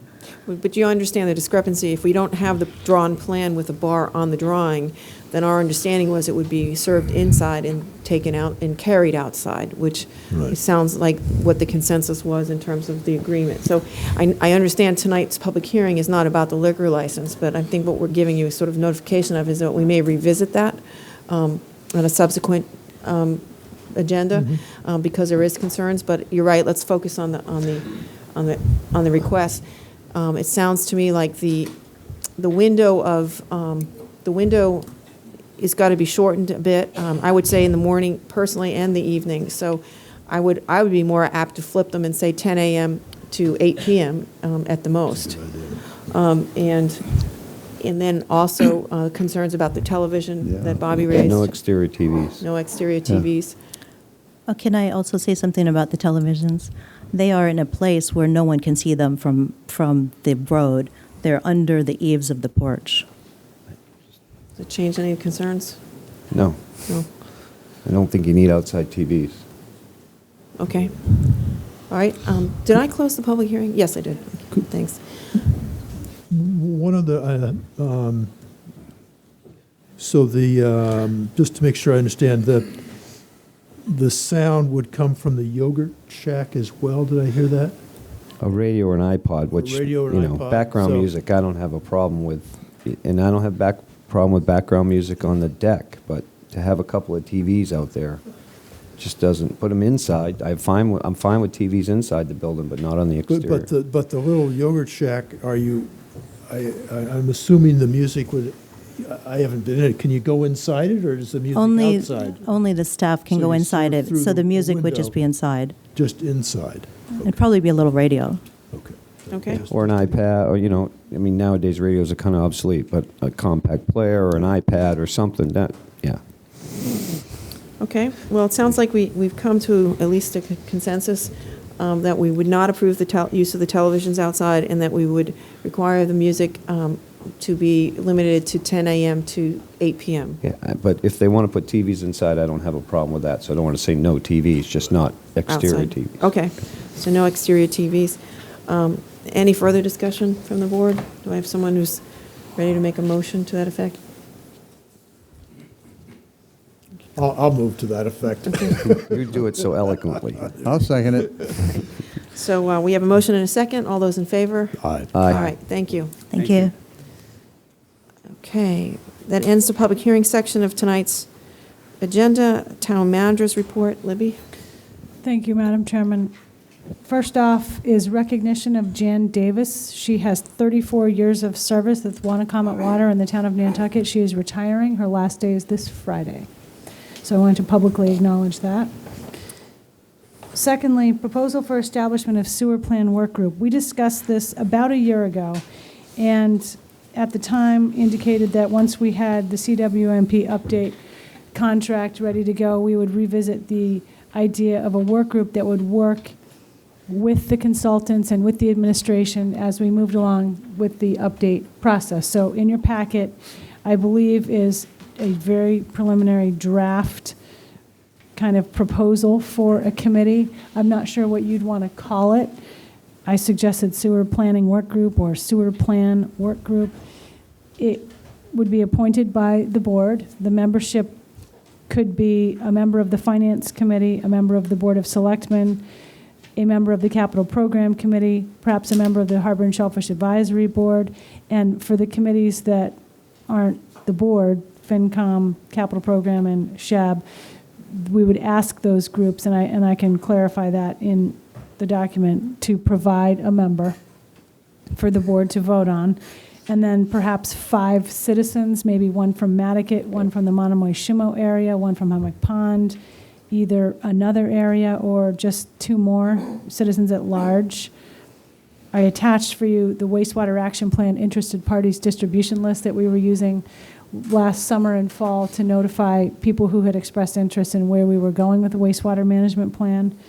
And then staff assistance would be provided by DPW Director Woodard and Curran, our consultants, and town administration as needed. The term could be through December 31st, 2013. You could extend that if you needed to. And this temporary group there are 4 charge items listed there, and just briefly going through them. They could examine, evaluate, and advise as to funding options for future sewer-related capital projects, review data and other information available since the 2004 CWMP, advise as to public outreach and education, establish a work plan and regular meeting schedule. The group would be subject to the open meeting law. So this is kind of a follow-up to a discussion you had roughly a year ago, or maybe last fall. And so just following up. John and I and Kara have talked about the group, and we're ready to start helping you get it going, but we need your endorsement first.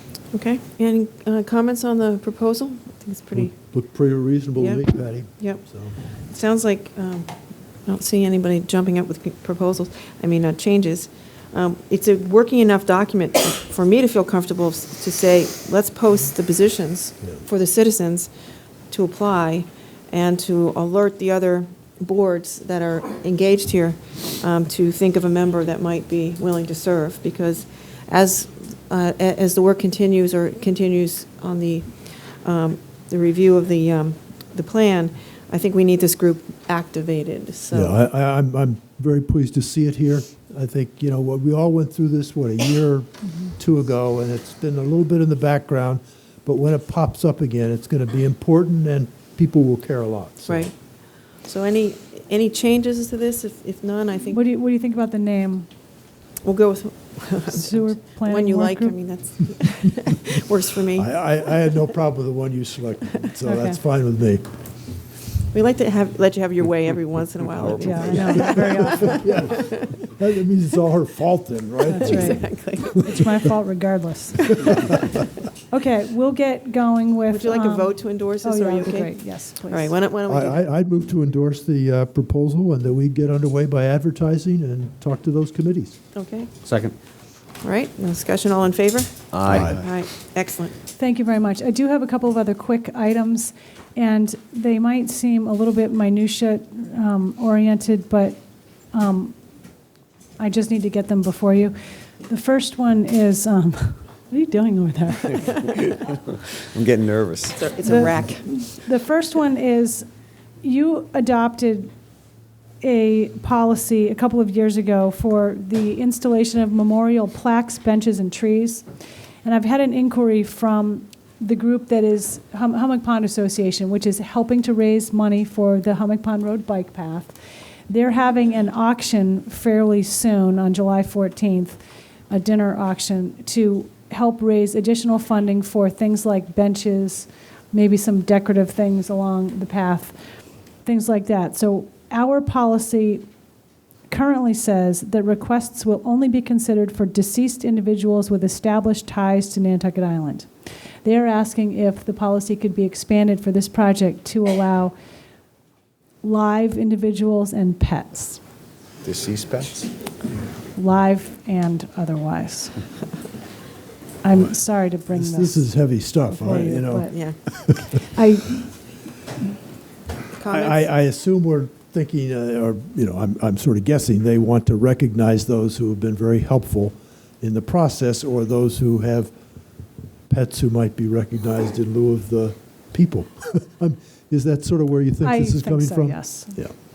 It's a naming opportunity. It's not a memorial. It's basically what they're asking for. So. Right.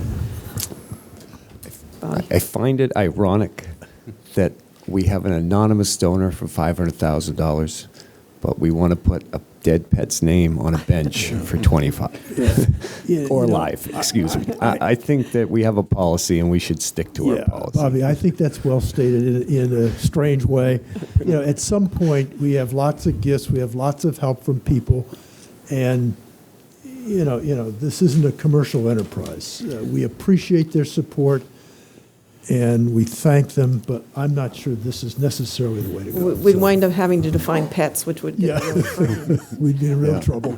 Yeah, I tend to agree. I think we run into this problem. I saw it in Washington, D.C., where there's certain Everything's got a museums name. that have got names all over the place, and you think it's a museum for the people that donated rather than what's there. So I think we ought to keep with the town's previous desires. All right, it sounds like consensus. Do we need a vote? I think a consensus is fine. Thank you. I'll convey that message. One other thing. We have talked over the last several years, perhaps, about the future of our island home and just a long-term plan. We know that the facility is not really long-term the way it is currently built. It's an institutional model. That model is pretty much phased out when people are building new nursing home facilities. In any event, in talking to a couple of you over the past several months, there are some opportunities that I think we want to look at. For example, if the hospital site, if they are going to be redoing something over there, perhaps we should talk to them about whether or not we want to move the island home there or get into some kind of a partnership with them. So one of the things we've also talked about over time is trying to get community members who are willing to volunteer their expertise and time to help us with efforts like this. So I have talked to one of them who I think is, I'm not. David's in the back. Sorry, David is here. He just got appointed to the Finance Committee, David Worth, and we talked yesterday about his willingness to, whether or not he would be willing to be part of some kind of a task force, ad hoc work group, whatever we're going to call it. And he, thank you, David, is. So my proposal, and I will formalize this and we'll bring it back to a different meeting for your action, but just for your mulling over, is that we could have some kind of a work group that would have a member of the Finance Committee, a member of the board, some staff assistants, perhaps a representative from the hospital, Sherburne Commons, and some citizens, maybe 2 or 3 citizens. And they would have a specific charge that could include develop future options regarding our island, future options and recommendations regarding our island home and associated town-operated services, create a timeline for the development of a report, final report for the board, discuss the current lease with Sherburne Commons, just long-term wise, and discuss pros, cons, costs of current delivery systems. There's some analysis, feasibility types of things that could be looked at, a variety of things like that. So I'd like to, at some point soon, get your endorsement on to formalize this type of work group. We could certainly advertise for some of the members. And if you have any thoughts now, I could incorporate them in here. Otherwise, you can give them to me as I see you, and we can get it on perhaps your next agenda, July 11th, if that sounds okay. Makes sense to me. And this would be a public meeting anyway, so. Yes, it would be subject to the open meeting law. Right. Okay, I think that we've got enough Yeah, I agreement. mean, it's to put it on the obviously an agenda. important topic. It's been Right. around a long time and needs the attention, so good for you, you know. Yeah, our island home has moved around in history. It's been all over the island. I mean, they called it the asylum a long time ago, but and so it really, we have to look at it from It's one of the few we're one of the few towns that maintain this type of facility, and we have to figure. And it's a drag on our economy and our budget. So we have to look at it from that point of view. Plus the fact that we have other facilities that it could be enjoined with, and so I think this is an important time, and especially since we either have to modify it, expand it, and we're beginning to take people from off island, which we didn't before. So we're in a stage where we really need to look at this and figure out, is this what we want to do, or where do we go from here? Thank you. I would just suggest, too, that maybe we have someone from the hospital here during the discussion. Okay. Okay, just because they've made the outreach, and that will allow us an opportunity as well to hear where they are with their plans. Should we, if we're going to go that far, should we have somebody from Sherburne Commons too, or do you think just the hospital's enough? Or should we have them both here? Well, the more the better, I think we can. We can make the We request. can always invite, Yeah. and it's public, so they can Right. come. Just a recommendation. Okay, thanks. So we'll put this on your meeting for July 11th, and thank you again to David for stepping up. Thanks, David. All right, the next section tonight, Selectmen's Reports, Comments. The first item, review of Nantucket Community Sailing Plans for Pulpers Harbor Site. I will be recusing myself as my son now works with community sailing, and it constitutes a financial interest, so as a conflict, so I'm going to ask Bobby to take over. I always get stuck with the good ones. Welcome, Bobby. All right, so I see a lot of people in the audience here who are obviously here for this, but I want everyone to realize that this is not a public hearing. This is an information gathering session for the Board of Selectmen, and we were asking Community Sailing to give us a formal presentation on the shed, and I guess that's what you're here for, Art, with all your fancy stuff. So why don't I turn it over to you, and you can give the presentation, and then we'll open up the board questions. Yes, Whitey? Since we've got a lot of high school students here, could you explain the difference and how the audience should be interacting so they understand it? You explain it to me, and I'll explain it to them. It's not a public hearing, so as far as I'm concerned, and correct me if I'm wrong, we're not going to take public comments on this. Is that correct? Bobby, I usually think of it, it's at the chair's... I'm willing to do what the board wants to do here, but I don't want to be here for 3 hours. Right. I think it's at your discretion. A public hearing, we open it up and we formally entertain all takers within the constraints of time. When we don't have a public hearing, it's at your option, and I think we're often willing to take comment, but again, we want to share with everybody, and I can count. We don't want to have a long, drawn-out, repetitive thing, but you're all citizens, so there's a rationale, Bobby, to take And many some of the limited citizens comment. here tonight have sent written correspondence to us, which I'm sure we've all read. So let's just start off with a presentation, and we'll go from there.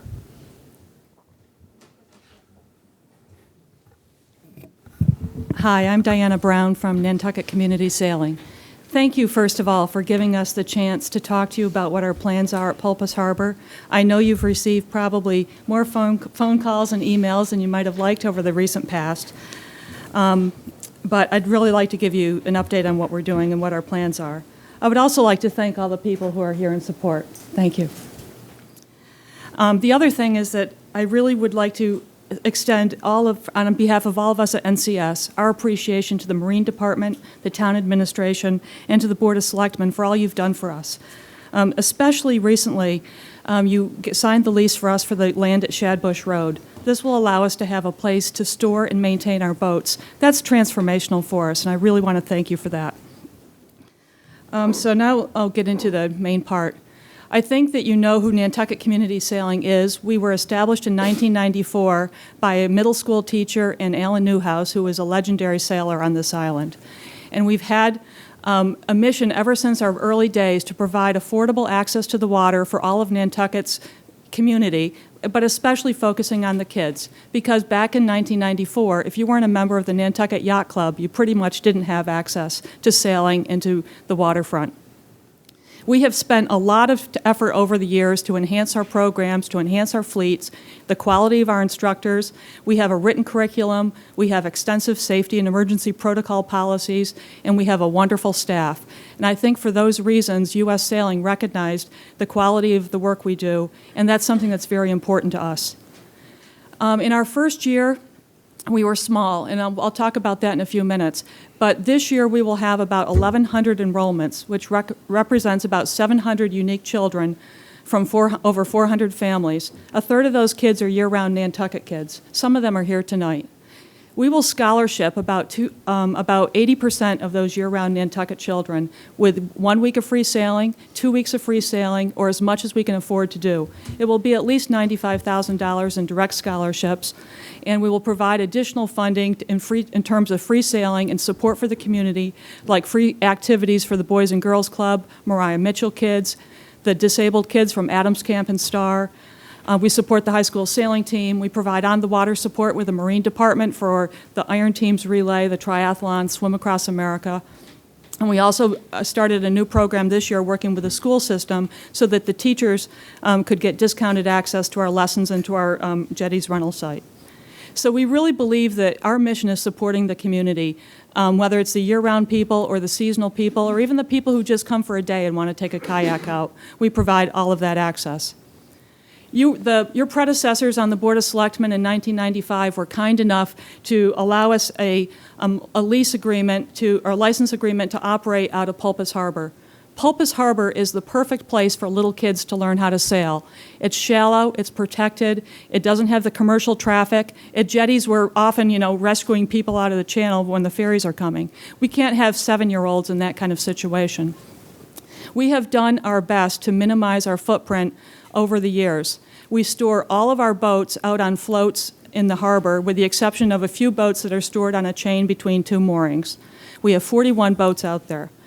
In our first year of operation, we had 13 boats, so we certainly have grown our boat footprint. The only boat that we keep on the shore is a kayak that we use to row out to one of the skiffs to get the skiffs in the morning.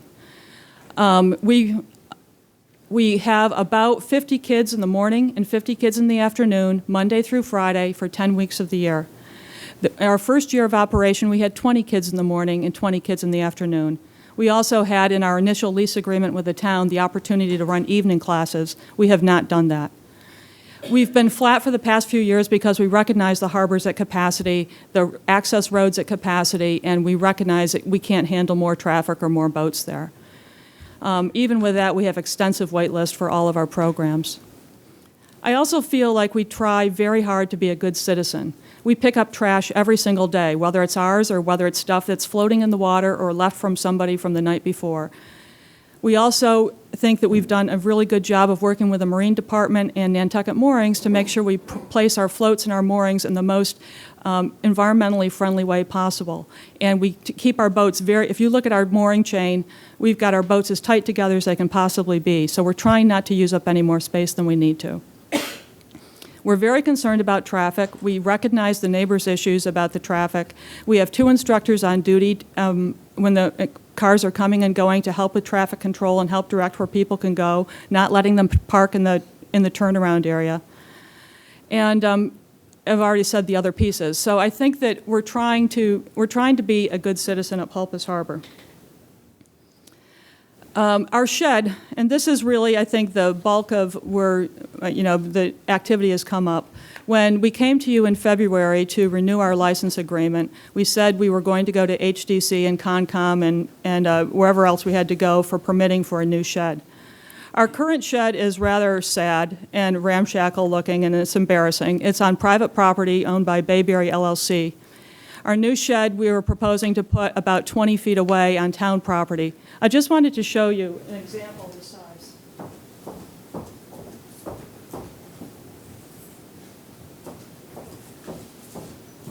This is, if you look here, the blue is our existing shed. This is the interior, this is the porch. It's 128 square feet. The red is the proposed outline of our new shed. It's 10 by 12 on the interior with a 6 by 10 porch. I actually went out and looked at my husband's truck because I thought, how big is a Ford F-150, which most of, a very common truck on the island. So we're talking about something that's a little bit bigger than a truck, same length, a little bit wider, probably the same height if you open the doors. So we're not talking about a massive structure here, but yes, I'll grant that our proposed new shed is a little bit bigger than what we have right now. This is what I just want to.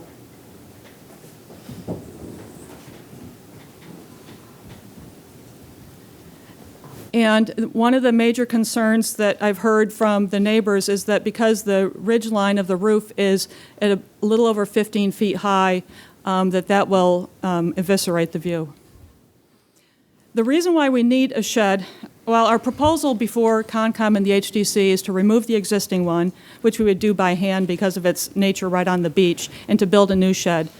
The reason we need a shed is for multiple purposes. One, it's a place to meet and greet the students and their parents. We take attendance when everyone comes in the beginning of the class, and we also take attendance when they're picked up at the end of the day so that we don't lose any kid in between.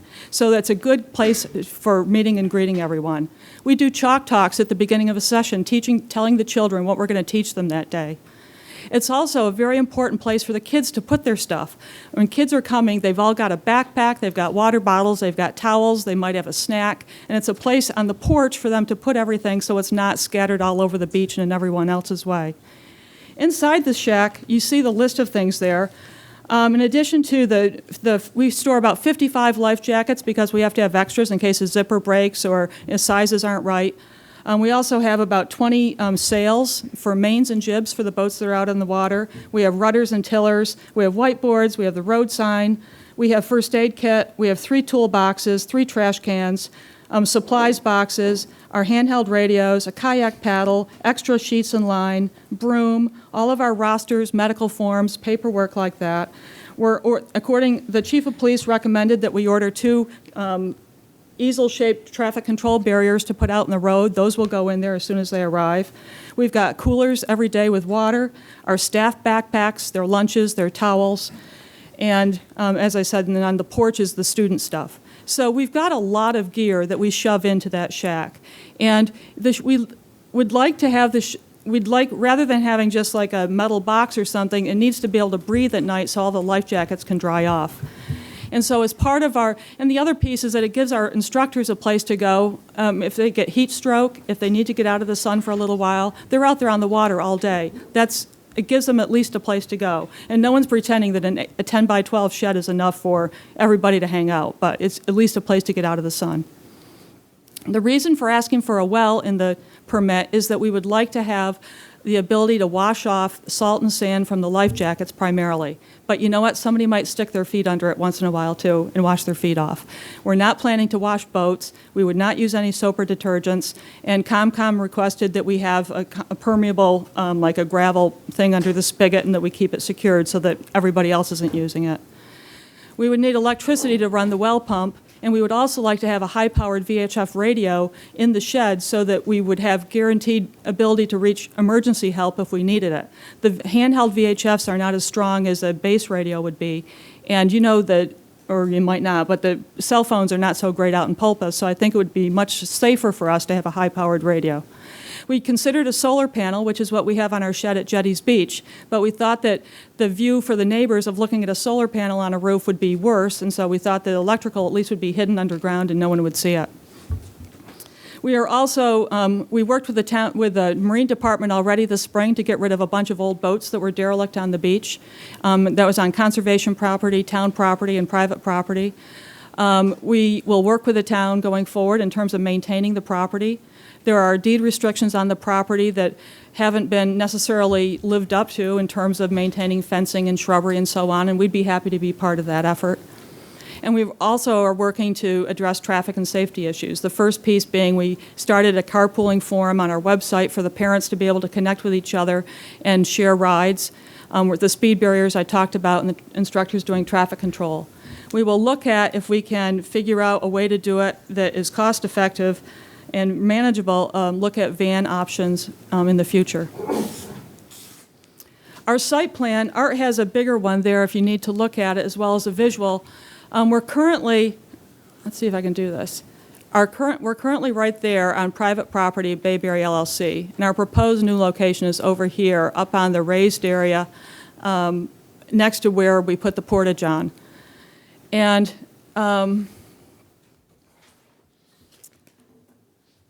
we believe that's the best place, and if you've got specific questions about why we cited it there, it has to do with, one, maintaining visibility to the water. Number two, the most advantageous place in terms of the wetlands, because there's wetlands and careful resource areas all over the place, as you can see.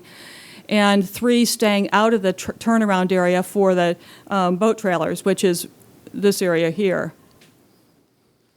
There has been some concern that if we put a shed there that no one will be able to bring a boat down or turn around, and I don't believe that's the case. Normally there are cars parked where we're talking about putting the shed. And we've also looked at, and Concom suggested that maybe we tuck it even a little bit closer to the property line to even make a little bit more room there.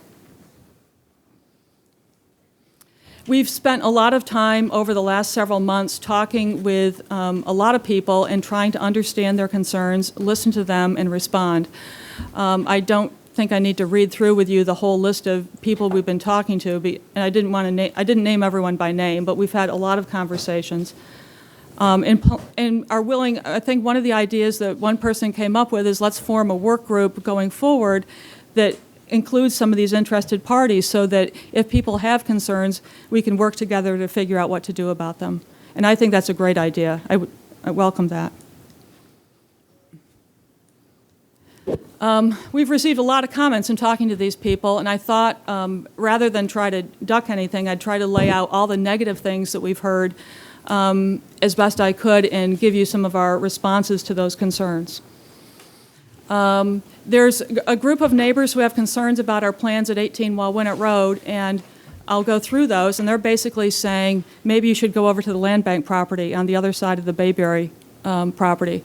And then there's a bunch of people who live near the land bank property who also have concerns about us going over there.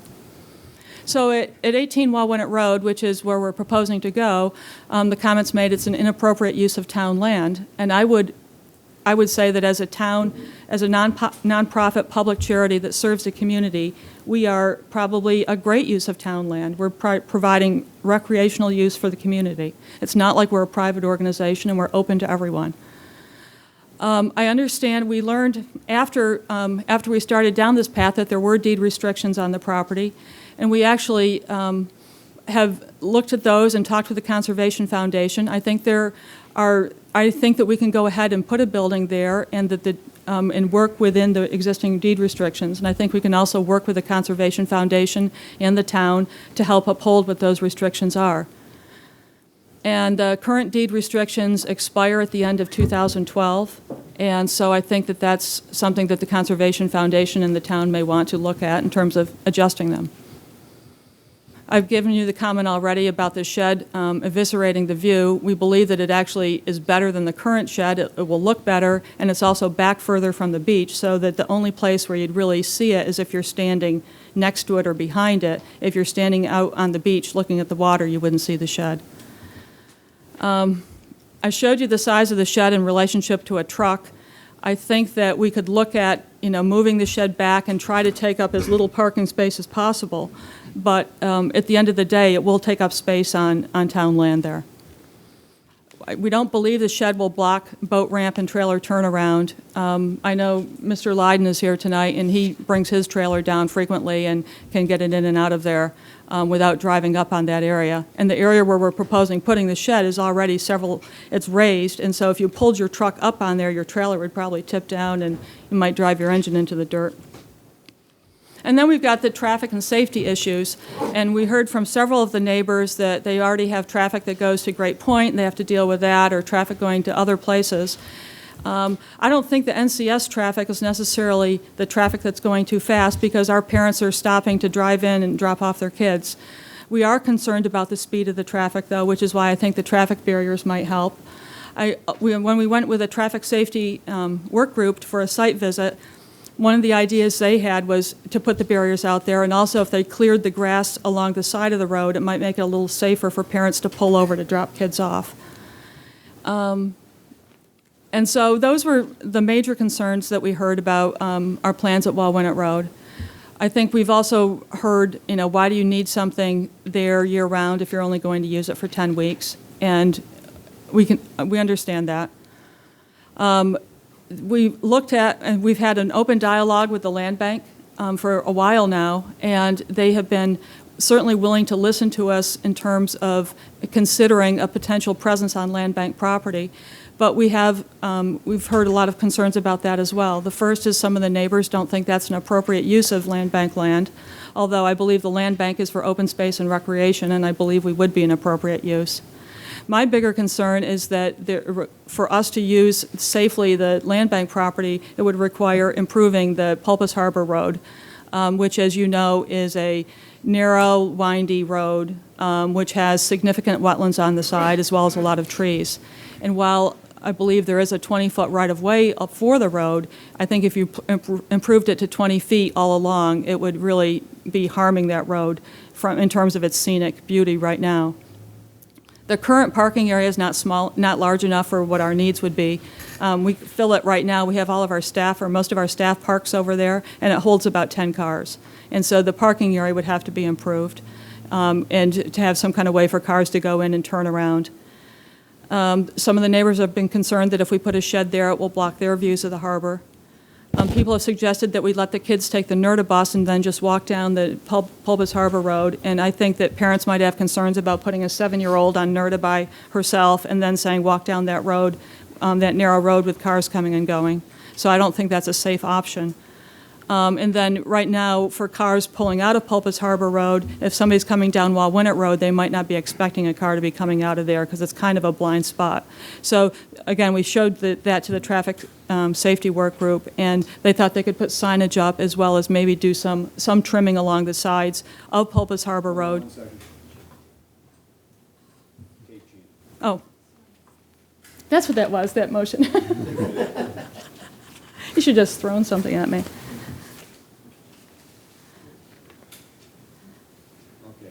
Okay, thank you.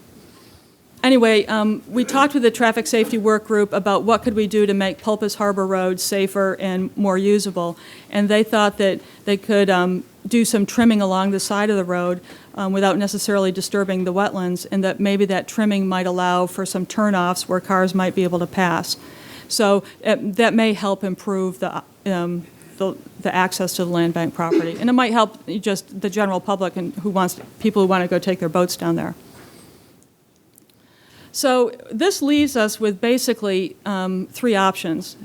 We've got, some people in the Wallwinnet Road area saying go over here. We've got people on the land bank side saying go over here. We've got the private property owner where we are now saying please leave my property.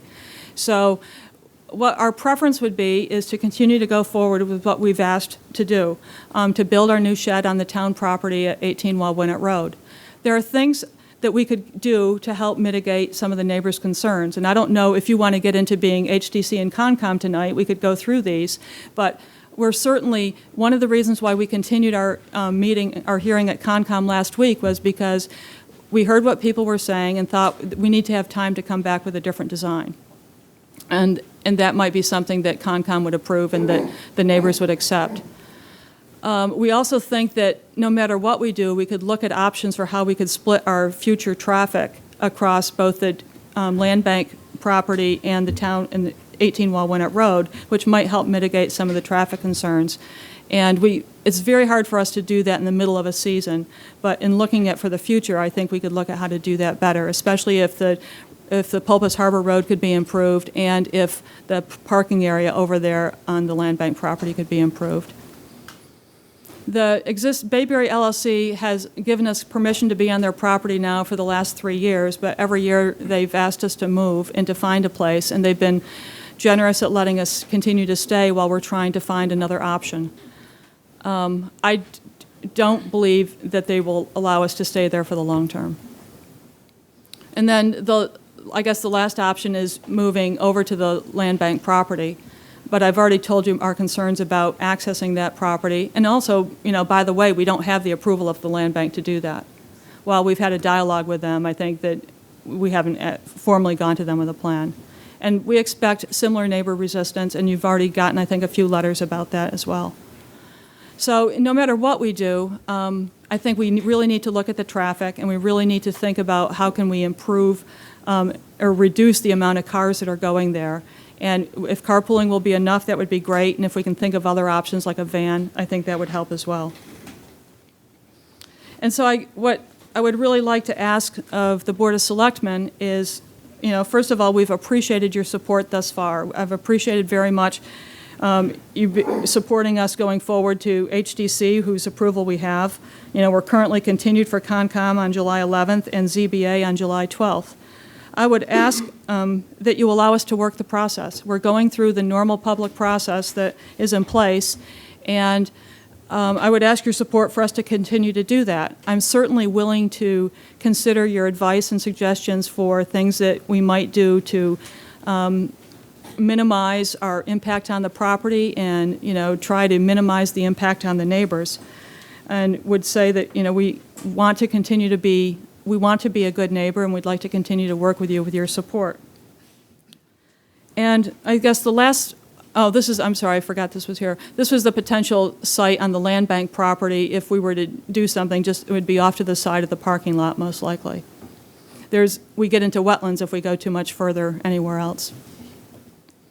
And then lastly, I wanted to remind you what community sailing does. I mean, we teach sailing, of course, but we teach teamwork, discipline, self-confidence. Jack is a sailor who's with us now, I think, for his 3rd year. And I don't know if you can read his letter, so if you'll indulge me, I'll just read it to you. Dear Nantucket Community Sailing, I love sailing. When I sail, it makes me feel calm. It is my stress reliever. I like working with a team. My favorite part of sailing is being skipper. I like to be able to control the boat. I like calm days when it is not very windy, so we can just relax and play in the water. Last year, I had a great time during the Coffin Cup, and even though we came in last, due to capsizing, we won the Sportsmanship Award. Jack Parsons. And that kid warms my heart, and that's what we do. And so I would appreciate your support and going forward. Thank you. Questions from the board? I'm not sure how you're going to sort of work the rest of the process here. Well, we're going to go through us first. And then open it up. Just maybe just one question, then we'll come up with some thoughts, I'm sure. But in terms of the speed issue, what was the initial thought on that? I mean, were we talking about bumps, or what were you talking about? What Chief Pittman and the Traffic Safety Group suggested was that we buy these plastic road barriers that are not too heavy, that we'd put up in the middle of the road just during the drop-off and pickup times, so that it would help slow down all the traffic. Just wanted to get a sense for what you were talking about. Thanks. Yeah, I've got a lot of things I wrote down here because I've sailed in Popas Harbor since 1930. Even before me, Whitey. Even before you. But are we talking about not sailing in Popas Harbor, or are we talking about sailing in Popas Harbor but finding out what works best? The latter, sailing in Popas Harbor, but finding the best place to operate from the shore. Do all the neighbors understand that, or do they want to get us to go someplace else? I haven't heard, except from one person, that we had to leave, that they wanted us to leave Popas Harbor. So it's a question of figuring out what works. Mm-hmm. And I can't imagine not having a shed, because you're not going to have kids bringing out everything and like sails and life preservers and VHF radios and all of this kind of stuff. So you do need a storage area. So you're stuck with a storage, and it's kind of small for the kind of, and you're not going to increase the number of boats. So you've capped out on the number of boats. So it's just a question of what fits. Mm-hmm. If you knew with some degree of certainty that the land bank was a viable option, that you would eventually get approvals and be able to overcome whatever issues there are about the road, would you still choose the existing location for the new shed, or would the land bank property get additional consideration? The land bank property would certainly get additional consideration, but I don't have that right now. And But- so that, okay. and in February, when we started this process, we didn't have that. Okay. I think that's important, though, because the size, obviously, and there are different things here. One is we control 18 pulpits, so our specific interest may be right there.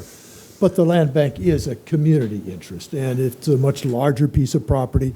We are in the recreation business already, and so all of that, I think, comes to the fore, which, my quick reaction, Bobby, is the idea that I've heard sort of from multiple people is to think about getting a group together, give them a charge, and sort this out in a venue that it can be public or whatever, but I think is more thoughtful and takes some time.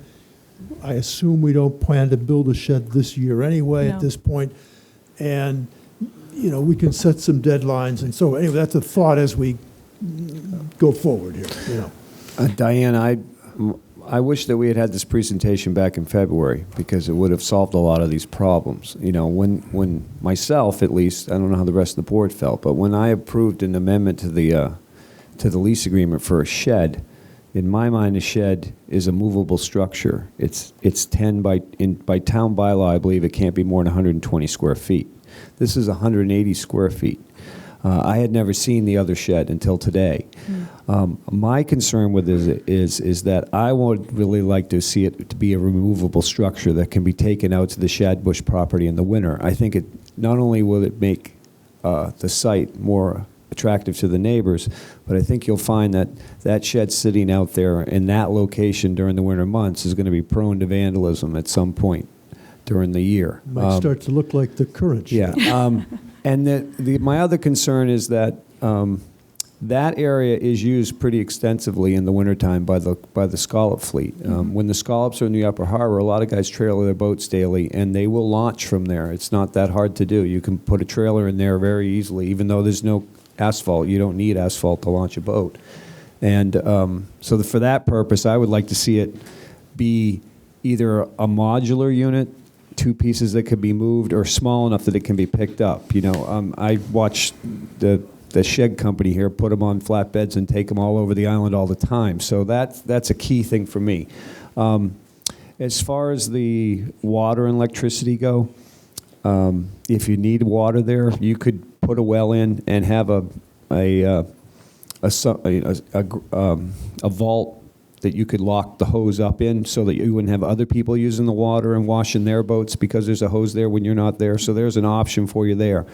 The electricity, you could run a cord out of the vault as well to the shed in the summer months when you needed to run the radio, although I find that VHF radios work, the 12-volt radios work better, and you could probably put a bank of 12-volt batteries inside there with a solar panel on the roof and charge it from that if you had to. But those are my concerns, and these were one of the reasons that I brought this to the board last week is because I was hearing all kinds of things and getting all kinds of emails and letters, and I didn't know the answers to the question because I had not seen the shed, and I wanted to give the board a chance to put their input in before you got too far down the permitting process and all of a sudden got it yanked out from underneath you. So, that's my comments. As far as the location, I think this is probably a better location for you than the land bank property. As you said, that road over there is pretty tough. It's narrow. It is on the busier Pulpus Road in and out. I just would like to see it maybe a little smaller in height and be able to be taken out of there in the winter months. So, 'cause as you said, you're only using it 10 weeks a year. So for the other 42 weeks, it's going to sit there empty. So. Those are certainly things we could redesign. Yeah, and along those lines, and I'll get back to the board, what Rick was saying about a group, as you said, there is a D restriction in place that, depending on who interprets it, whether or not the shed can be put in there or not, it does expire at the end of the year. You have permission to use the shed you have now for this season. So these are all things that I think could be vetted through the process in the next few months, and then you could have it built off location and put in place for next spring. We would need to do it in the off-season anyway. Right. Yeah. But Bobby, to follow up on that, the timeline here, you're trying to get geared up for next spring or summer. And if we tried to get a group together, because a lot of these questions, I think, do need some dialogue. Then there's some ideas that I think sort of percolate, and we make progress. So you could set a deadline, and we've got to hear back from a group by, September 30 or something like that, and then we have something to deal with that everybody participates in.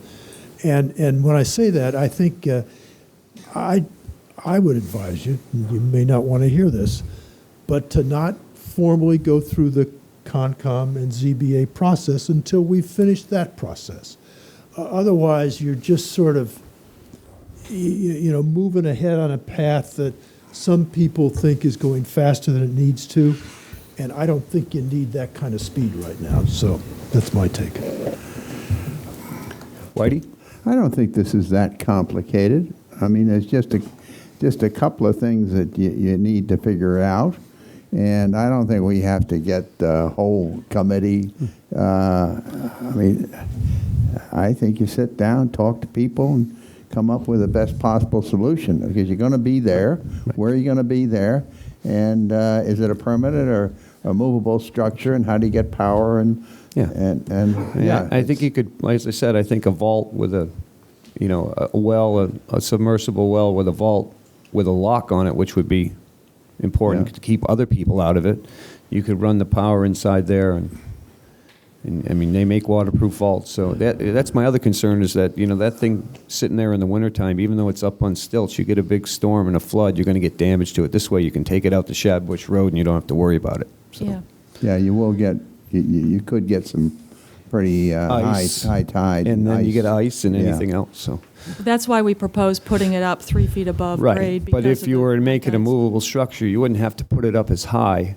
So then it would take away part of the neighbor's concern about seeing the roof line. So, I think because the neighbors are only there in the summer anyway. But I agree with you, Whitey. I think it's a fixable solution. I don't think we need to reinvent the wheel here. But I think that these are some concerns that the board members have and the community has, and I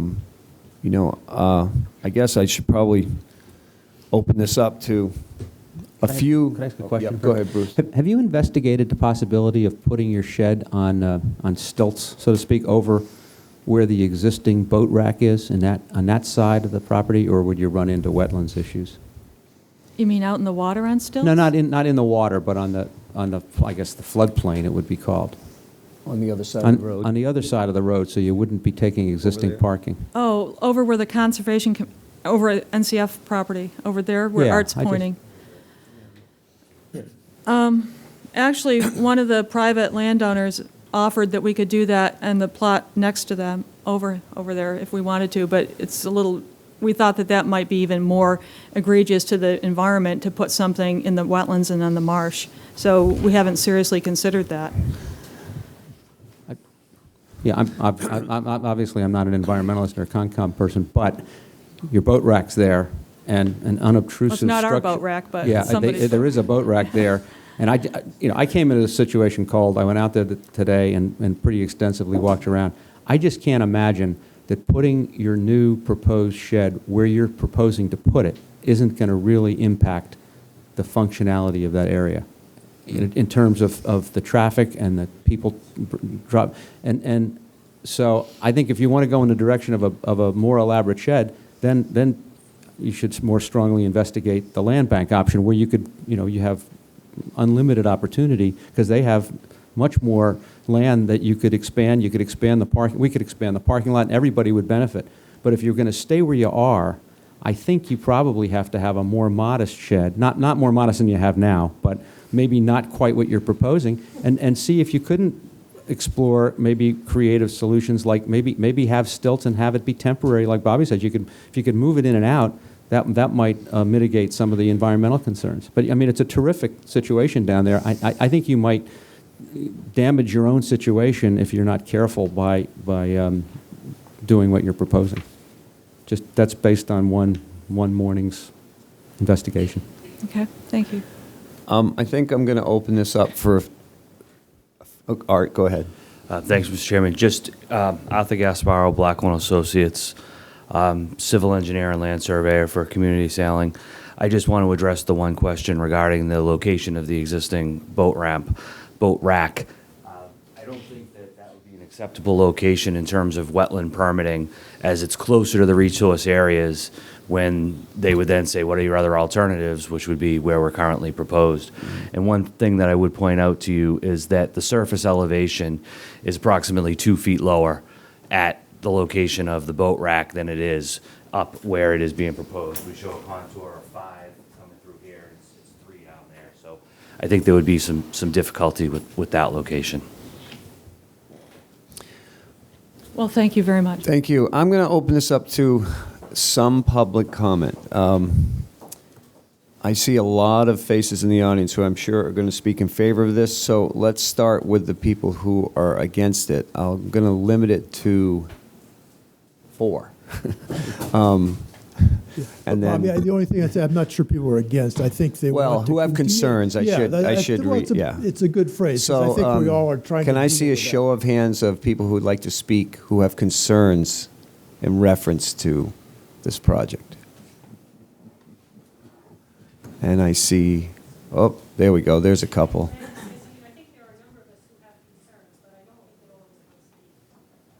I'm sorry, Mary, I couldn't hear you. I think that there are a number of us who have come with concerns that you received our written comments. Right. But I don't think that all of us want to speak. Okay, well, who would like to speak who have concerns?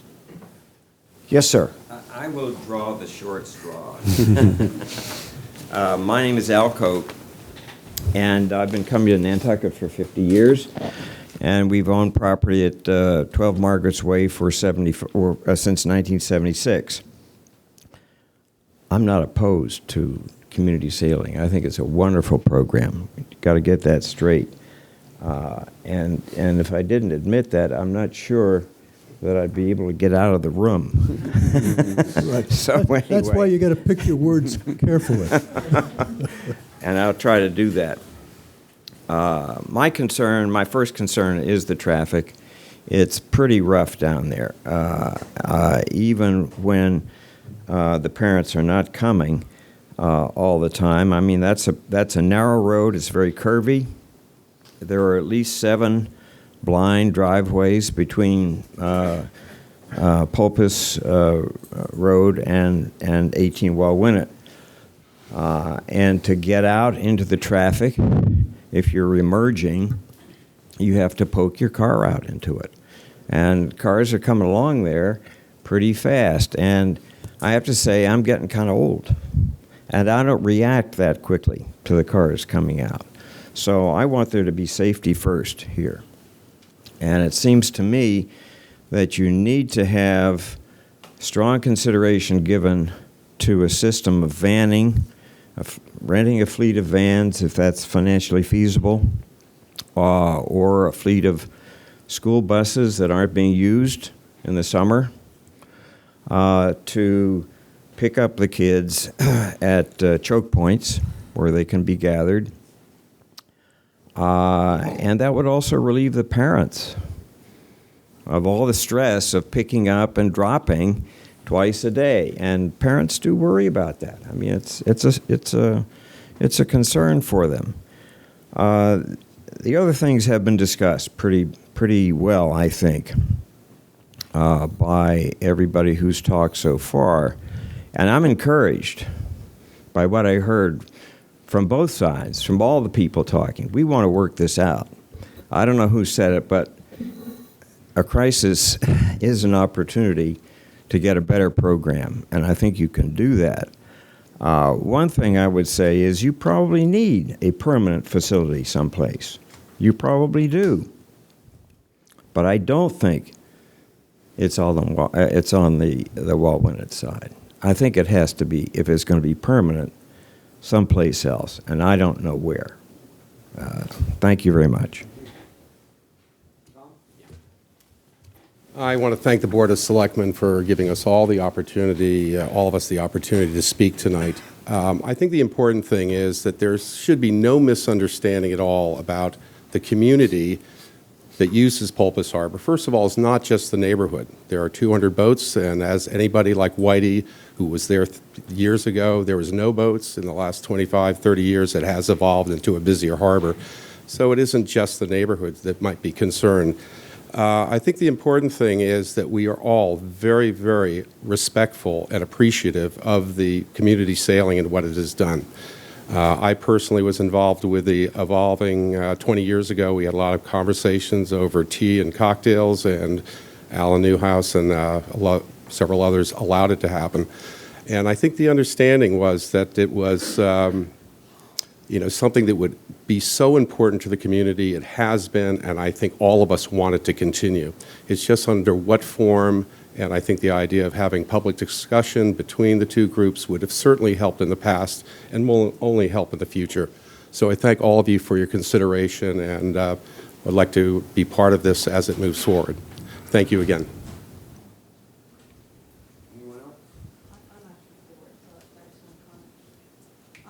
I'm Susan Wayne, and I am the president of the board for Nantucket Community Sailing and have been involved with this process since day one. And I want to say thank you for asking us to come in front of you, because I, too, have heard a lot of misinformation, which, because I know what's going on, I can't believe some of the things that I've heard that we're planning on doing and the Pulpus Harbor situation. So I appreciate you giving us the opportunity for the public record to state what it is that we want to do out there. I also want to sort of back up what Diana said, is that our intention is to be a good neighbor out there. Our intention is to be a good neighbor anywhere Nantucket Community Sailing functions. We want to work with the people that are on the Pulpus Harbor Road access. We want to work with the people that are around the 18 Wauwinet Road public access. We want to work with anybody that's out in the Wauwinet area that has an issue.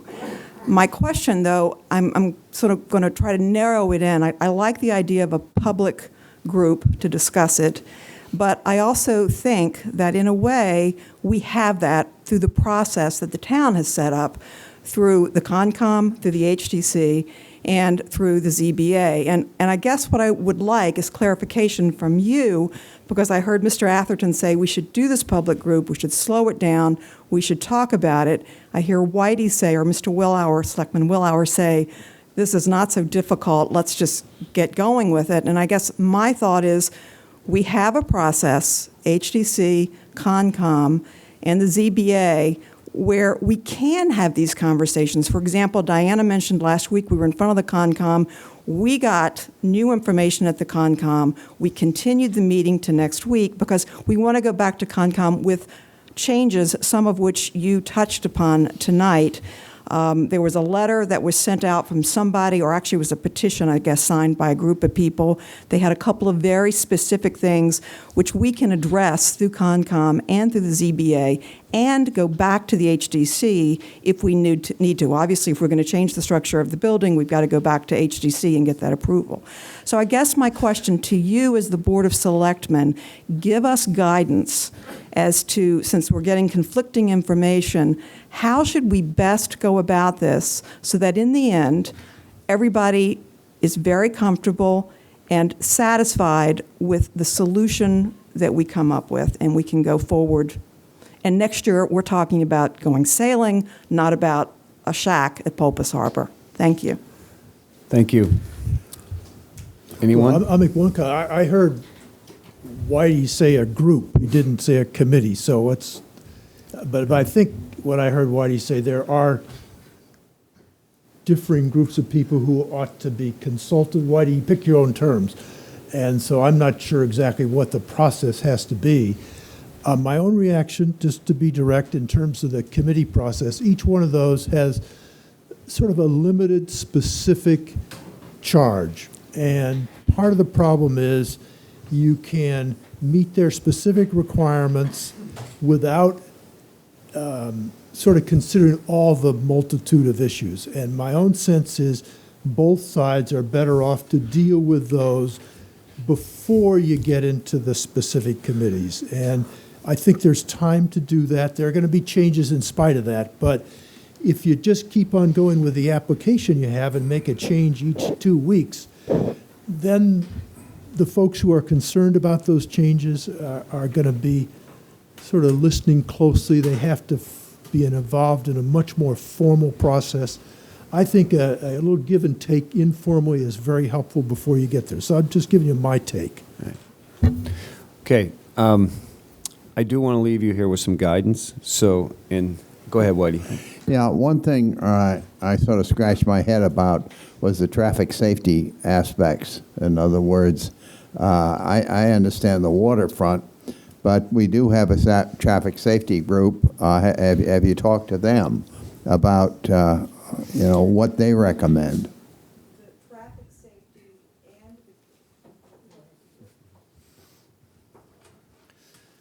Ms. Wawrow and I both met with the traffic safety work group and presented our concerns about traffic speed and safety. And then we did a site visit out at Pulpus at 18 Wallwinnet Road and Pulpus Harbor Road with the traffic safety work group. And that's where we talked about things like trimming along the side of the road to make it easier for parents to drop off their kids at 18 Wallwinnet Road, doing trimming along Pulpus Harbor Road to make some possible turnoffs so that two-way traffic, so a car could pass, going in the other way. As well as putting up those traffic safety barriers to slow down traffic on Wallwinnet Road. So those were some of the things that the traffic safety group came up with. And your sight lines, somebody was worried about cars pulling out and such. If you get your sight lines cleared, then you can mitigate that. And they were going to look into that, the traffic safety group. Yeah. Could you clarify again to what degree the land bank property is being considered as an option? I mean, on your slide, you showed it as one of your three options. And again, just speaking for myself, it seemed like a very viable one to me. I mean, so if in fact you agreed with that point of view, wouldn't we want to explore that possibility before making a decision to do something else? Well, our preference has been to be on town property. That was our license agreement with the town. That's an easy access road, and we thought that that's where we've always operated, and we thought that that would be the easiest thing to do. I know the town has lots of road issues and lots of other priorities, and I don't know if it will be 6 months or 6 years before Pulpus Harbor Road is ever improved enough for it to be usable for us. We need to run our program. We've already spent over $7,000 in engineering and permitting fees, and we need to have a home for our program so that we're not fighting this battle every year wondering where our shed's going to be. Right, which nobody wants to do. That's one of the nice things I liked about the thought about a movable item. Yeah. No matter where you end up, here or there, it's available to you in a sense. Jim? Hi, my name is Jim Lyden, and I'm just going to address the traffic issue for a second. This is my 4th year. I have my daughter sailing out at community sailing, and I'm probably in and out of there 60 or 70 times a summer, with the parents. Traffic is hectic for about 10 minutes for the drop-off and the pickup. And I spoke to Chief Pittman, and as far as his records go back, there has never been a traffic incident at the Pulpus Harbor Road involved in community sailing or anybody else. So there might be a lot of fast traffic heading out to Great Point, but it's not fast traffic turning in and out of the NCS's program. I think it's important to note here that this shed has sort of opened a Pandora's box, so to speak, because the traffic's been there for the last 5 years. It's not like we're increasing community sailing twofold. The same amount of kids are going to be going there next year that went there this year and last year. It's just a matter of where the shed goes and how long the shed stays there for.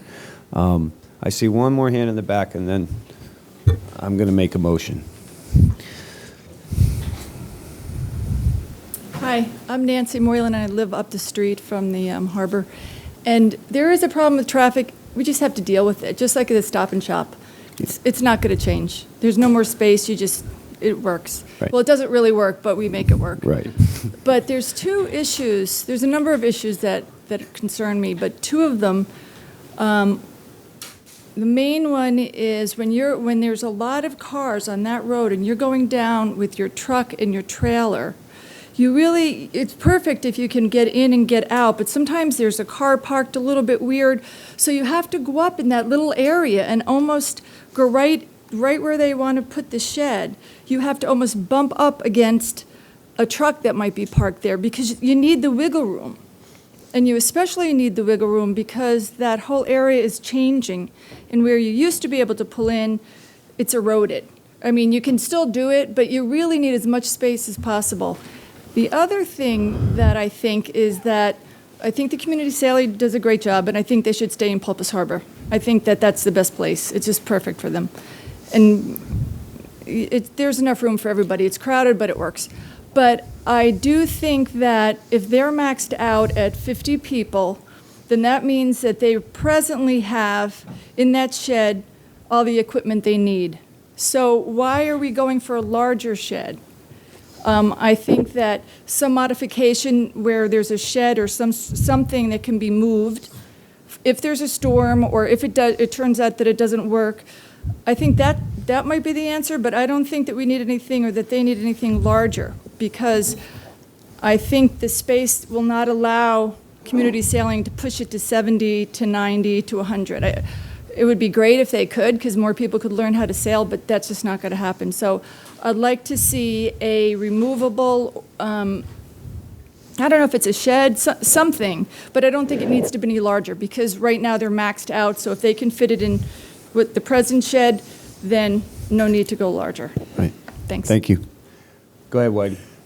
Point of information, is this a multi-use? Do we have other people launching and Sure. these trailers? Yes. Yeah, so we do have a... Yeah. Yeah. So Anybody can launch a boat there. Yeah. It's not a designated launch, but people back boats down there every day and Well, launch boats actually, in the original deed, they talked first about using boats and trailers to launch boats Right. other than sailing. So that Right. was I'm not sure it was the only original purpose, but it Right. was a primary purpose, But- and but- times change. But these are non-community sailing people. Correct. Yeah, and then we have no control over that. No.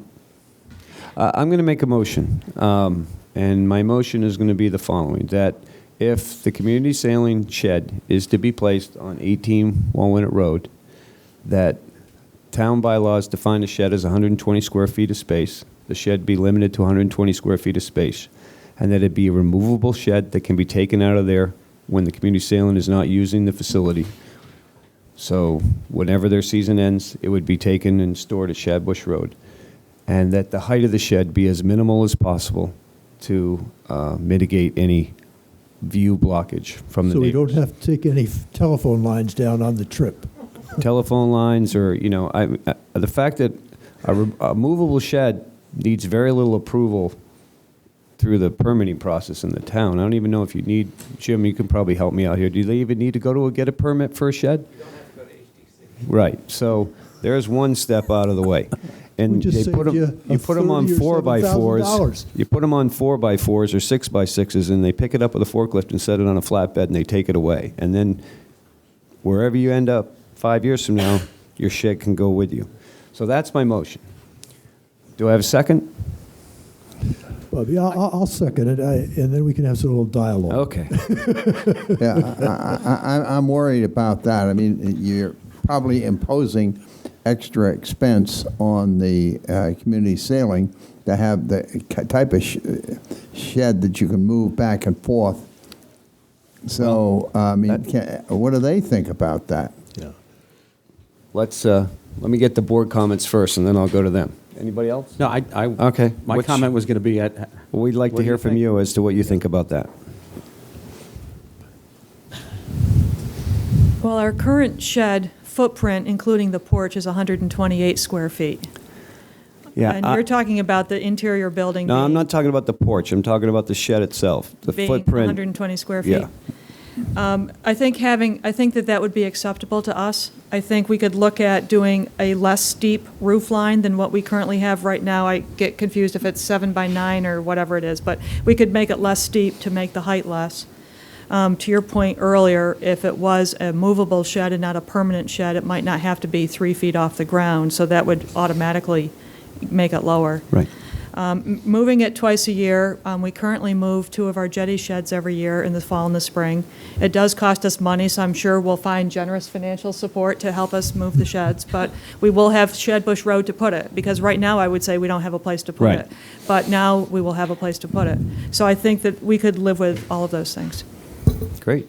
And would that mean we would continue with the permitting process under these constraints then? Well, that's what I'm trying to give you some guidance, so that's why I made the motion. So the motion has been made and seconded. Further discussion from the board. And I second it, but my concern again is that, I think we all need a chance to, so I may vote against my second, but a chance to sit down for a week.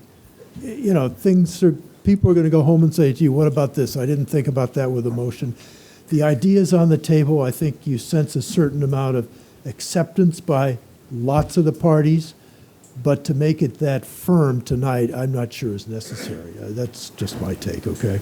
I like this idea for a number of reasons, not the least of which is it doesn't preclude you doing something else in the future, at this location or at a different location.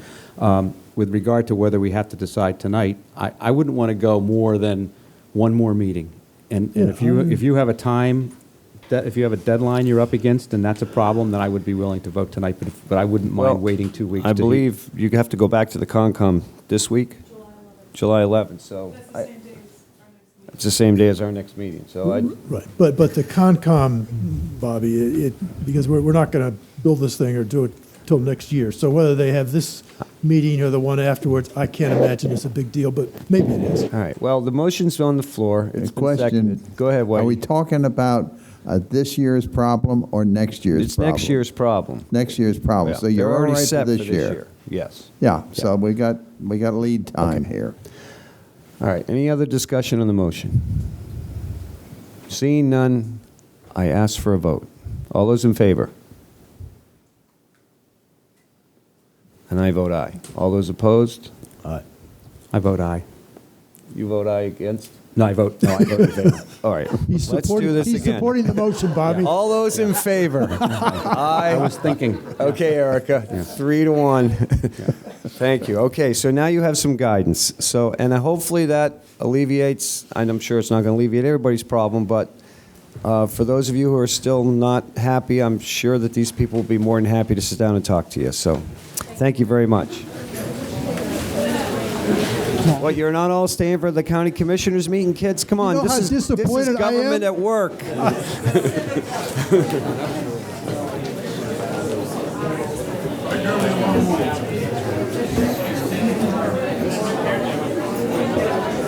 going to give him a minute to get out of here. I'm going to give him a minute. Aisle.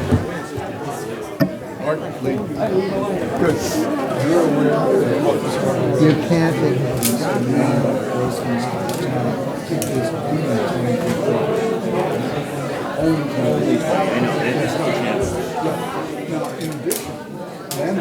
You realize if you tied the vote, that was the original vote. Unless you had another motion. If you couldn't break a tie, the original vote gave you. Yeah. It resorts back. Good night, Diana.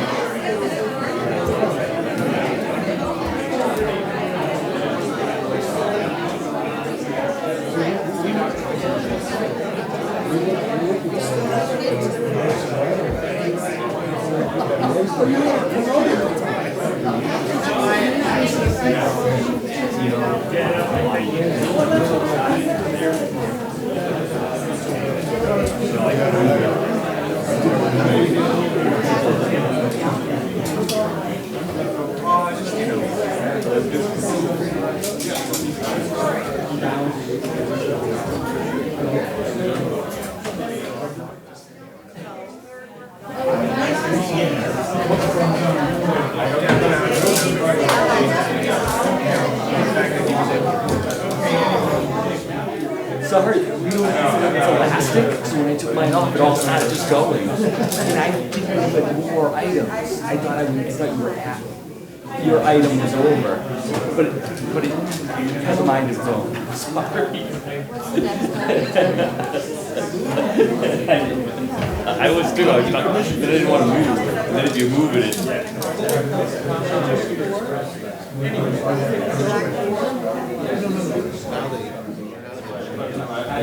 okay. And I'd be happy to add anything if you want. Sure. Yep, and I'd be happy to, if they have questions, I'm gonna stay through.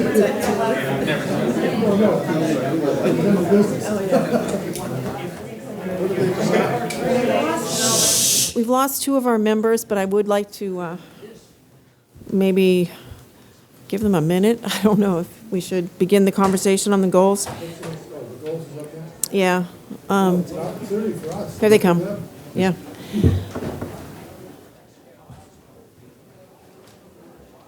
We just have the goals and committee reports. Good job, Bobby. I was just explaining to Bruce, so if you retained a tie and you couldn't break it, I think the rule is they resort back to the decision made in February. I know, that's why I was hoping we were going to tie. All right. Next item on the agenda tonight is a discussion regarding 2012-2013 Board of Selectmen goals. Typically, we have constituted workshops almost relatively soon after the election to discuss goals. We've not done that yet.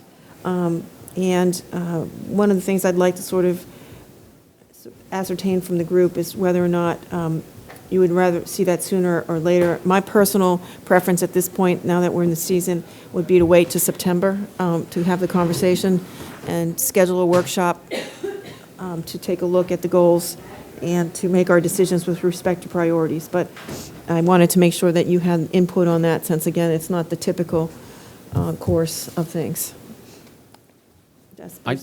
Just looking at the existing goals, I mean, we're sort of maintaining the status quo, and I think these are three important goals. We're working on all three of them. So if there was a compelling new goal that we wanted to add, then maybe we should consider it, but otherwise, we should just keep going about our business. It seemed to be one way to think about this is the existing goals sort of stay in effect until we do something different. Right. And I think, as Bruce said, these are all pretty important to the town. They continue to be important. We did have gave the board a year ago an opportunity to have any supplemental. I think, Greg, we called it on page 2. And I'm not sure we ever got any, but they had an opportunity at that time to add to these as sort of to make sure some things were in front of us on an ongoing basis. So, Patty, I don't know that I had a problem. My only question is goal number 1, the improved financial management. It's my understanding that we're pretty far along in that goal, with exception maybe the airport. We are, but we've got, I think, some ongoing reporting issues. Yeah. And, for example, how we get information from the enterprise funds. I think at the audit committee, it's clear that we have still some internal work, which they're working on, Bobby. Yep. But there are things to accomplish before you get to the fullness of what we want to have. So maybe next year we could maybe get to the point to take that one off. Right, and we still haven't had an unqualified audit. I mean, we're not done with the current audit, but I think that goal in terms of getting there needs to stay until we... Right, we got through last year. Yeah, we had an unqualified opinion, but we still have a number of significant concerns. And I think the auditor, drafted a letter at our last meeting. Not a huge deal, but it just shows we've got some processes to work on. Right, and my mistake, I apologize to the finance department. We did cross that threshold, but as Rick pointed out, we were just at an audit committee meeting, which will segue into our next discussion, where there were some issues raised that were addressed and maintained, but I think in the implementation, what we learned from 2 years ago was that rushing this is not useful either, because we wind up catching ourselves, I think, unprepared. And maybe we actually put in the goal that we include the enterprise accounts into this financial management, because I think it's an important area that we need to work on. Right. Right. Yeah, I think that we ought to have a session. We could do it at the end of the season. But look at other major problems that we may be facing. In other words, our island home, that whole thing. We need resolution there. We need resolution with the airport. The other day we ran into, are they going to put a new tower up? What are we going to do about that? What are we going to do about the sewer? What are we going to do about... We ought to have those someplace so that we can progress them, because they're staring us in the face, and we ought to decide amongst ourselves what are the overriding long-range situations. These are pretty generic. You could probably put them up, and they'd probably be good for 30 years. But we do have shorter-term goals that we need to rectify. Right, I would agree with Whitey. I think we do need a meeting, and I appreciate the thought of September, end of the season. But I also feel that we're all comfortable with these as a sort of guiding principle, at least until then. Yeah, maybe the first Wednesday after Labor Day or something like that. Could I interject, please? September, I hear what you're all saying. September is going to start to be a very difficult time for town administration because of the budget and town meeting. We're probably having a special town meeting. Right. It's going to get confused and difficult. Might I make a suggestion that some of the items in the goal side of this have dates that have already come and gone? We could, just a suggestion, we could update the dates, we could update some of the items. For example, under goals for the improved financial management objective, we could update the dates there. Number 1, ensure each finding of the fiscal 10 management letter specifically addressed. We're way past the fiscal 10 management letter now. We're into the fiscal 11 management letter. We could make some updates there. We could add something along the lines of improved and more regular reporting and management of enterprise funds. We could update the goals under the long-term water quality plan. Some of this stuff we've done, we could take out item number 2 there, conduct multiple wastewater workshops in 2011. Libby, not to interrupt, but it's starting to sound like what you're suggesting is rather than wait to September, especially with a special town meeting, that we may put this on a regular Wednesday night agenda, because it could just be a conversation, at least to begin with, as an update. Yeah. And within that context, we'll continue to explore Whitey's concern about ways to handle, the bulk of other things, so to speak, that we're concerned with. I mean, I remember one of the goals of last year was to keep the goals short so that we didn't give administration pages here, but, Maybe we should have Libby and staff update this list. okay. And then bring it back to us, and then we can go over it. And last year, as I recall, we didn't have a special meeting. We did it on Wednesday Right. nights So over several weeks. If you could so- update the list, and then we'll put it on the agenda, and we'll go through the list again. Okay, Okay? I'm good with that. Is everybody? And we're all free to have some input on things we can poke and change, and Right. so. So That that's, sounds like a- maybe we'll put it on for like our August. Sounds like a For plan. our Yeah, first we meeting need in to August. move this forward and to share our long-range concerns.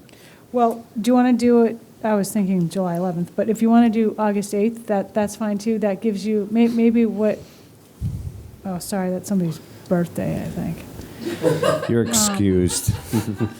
Maybe what we could do is, I could update it, as I was just talking about, send it around to you all. You could write down on it whatever you think, and I can incorporate that into some kind of a master document that has different people's comments in it and bring it back on the 8th? Okay. Or- Sounds great. Okay. Sounds good. Good, everyone? All right. Final item, committee reports. Any reports from committees? I have one. The Coastal Management Plan held a public information workshop here on Monday. Rick was here, Whitey was here. I was up here as part of the board. We had 3 presentations, 2 from CCM staff and 1 from Jeff Carlson on the town wetlands. There was a question and answer period after each one of the presentations. I found it very informative. I think the general public that was there was not very well attended, unfortunately, but it was very helpful to me, and I think Rick and Whitey seemed to get quite a bit out of it too. So there is another one scheduled, I think, for July, I want to say 30th maybe, or 25th, I can't remember. It'll be posted, it's on the website.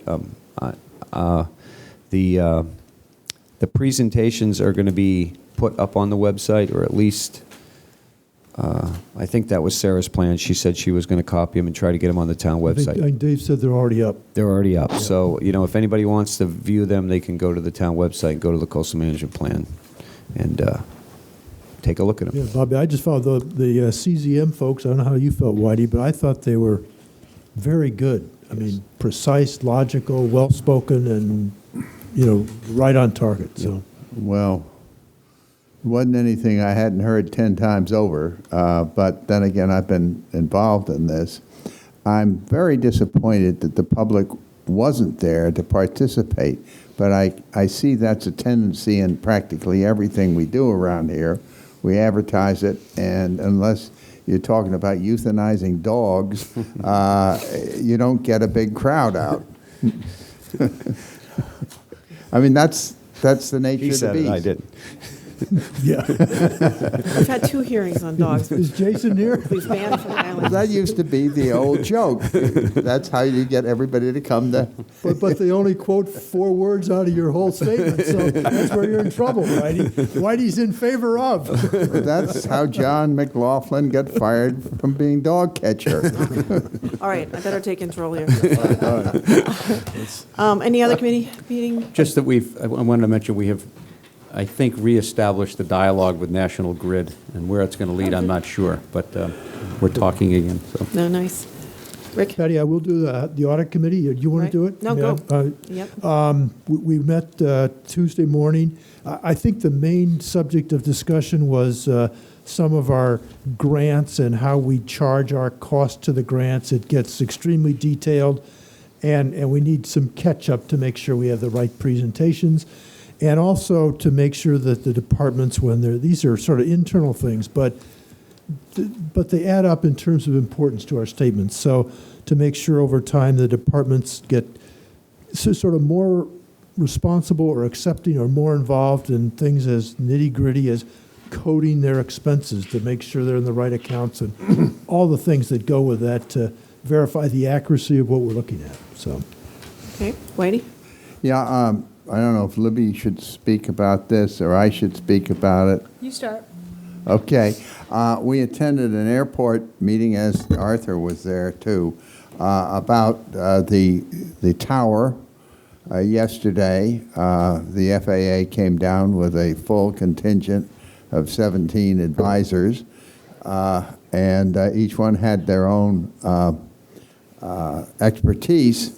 But it was a question of where are we going to put it? Do we want to put it in a different location? How much does it cost? There is money available, but not enough. Do we raise it? And why are we going to be doing it? What does it gain for us? It does gain, changing it does gain ability to expand in the future if we need to make longer runways and such. So I learned a lot, but I think it's another thing that we could spend money on. And I know Bobby doesn't like to spend any money, but we may have to. All right. As Rick noted, the audit committee met, but also Board of Health met last week, and we accepted the fertilizer regs as were adopted. The whole group from the Article 68 work group attended, and they were very. It's one of the, like I said, one of the model groups, I think, in terms of development of policy. We will also be having a forum, and I wish I had jotted down, I believe it's Saturday the 28th on tick-borne disease, so I will update you again on that next week, just to make sure. And the Reese hearing is, we selected the hearing officer, and that's scheduled for July 19th to begin on July 19th, those that are interested in listening through that. We also had a special needs assessment work group meeting this week where we took a look at the plans for 20 South Water Street and began the conversations about what next steps might happen or not. And we meet again on, was it Tuesday? Monday, the 16th. Monday the 16th at 4 upstairs. So the group is back in business. So are those open or what? Yes, they're posted. The public can attend. Great. We got out I got some minutes around to the group, so once they're approved, we can post them.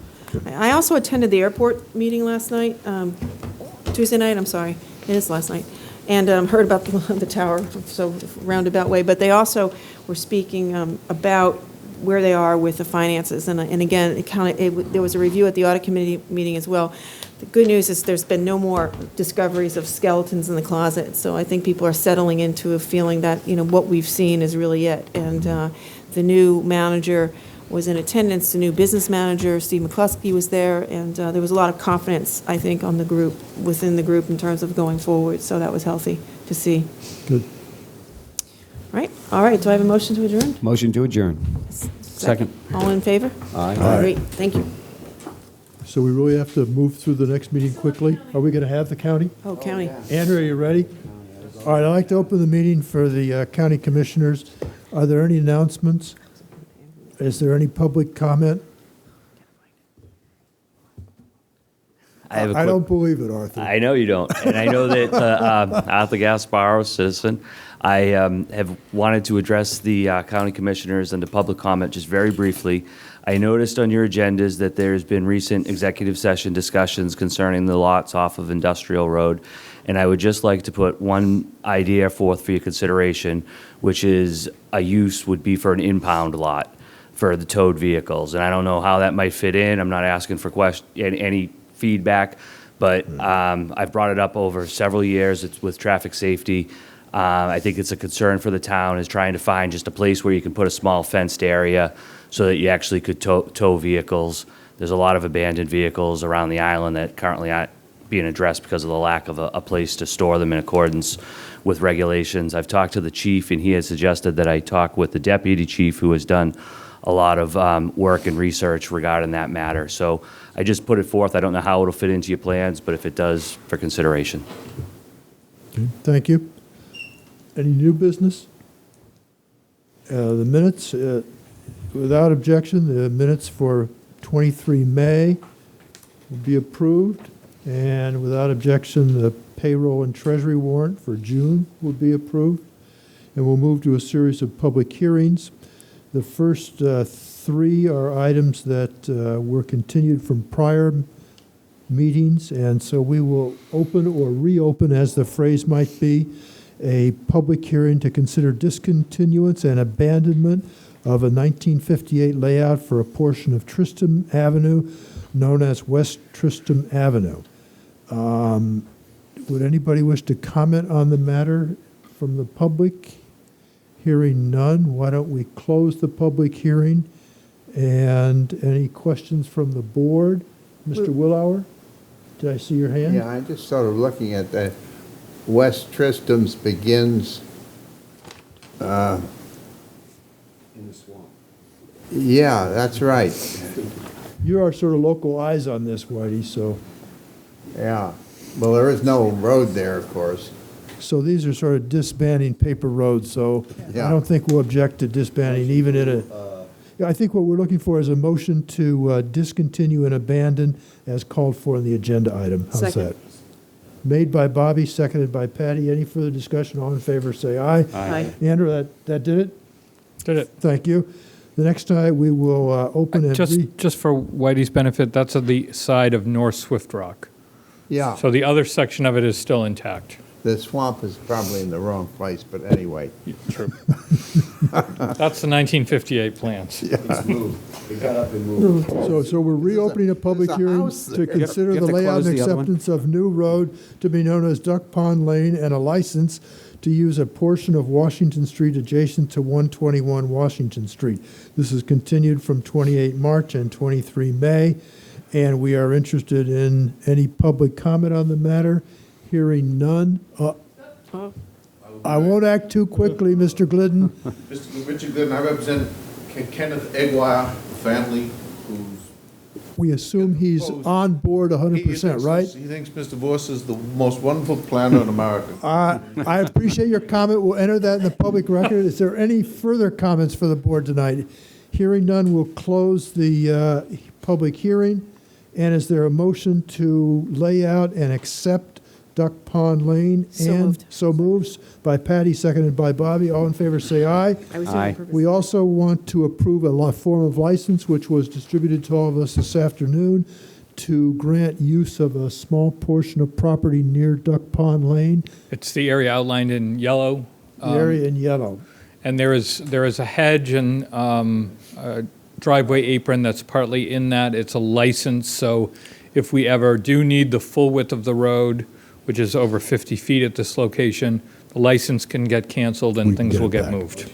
There's a motion to approve by Mr. Second. DeCosta, seconded by Patty, and all in favor say aye. Aye. Aye, thank you for number 2.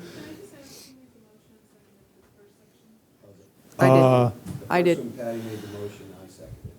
Second, the license, I made the motion, she seconded. It's a well-coordinated team here, so. I'm a little bit lost here. I don't know where Duck That's Pond. Consu Springs Way.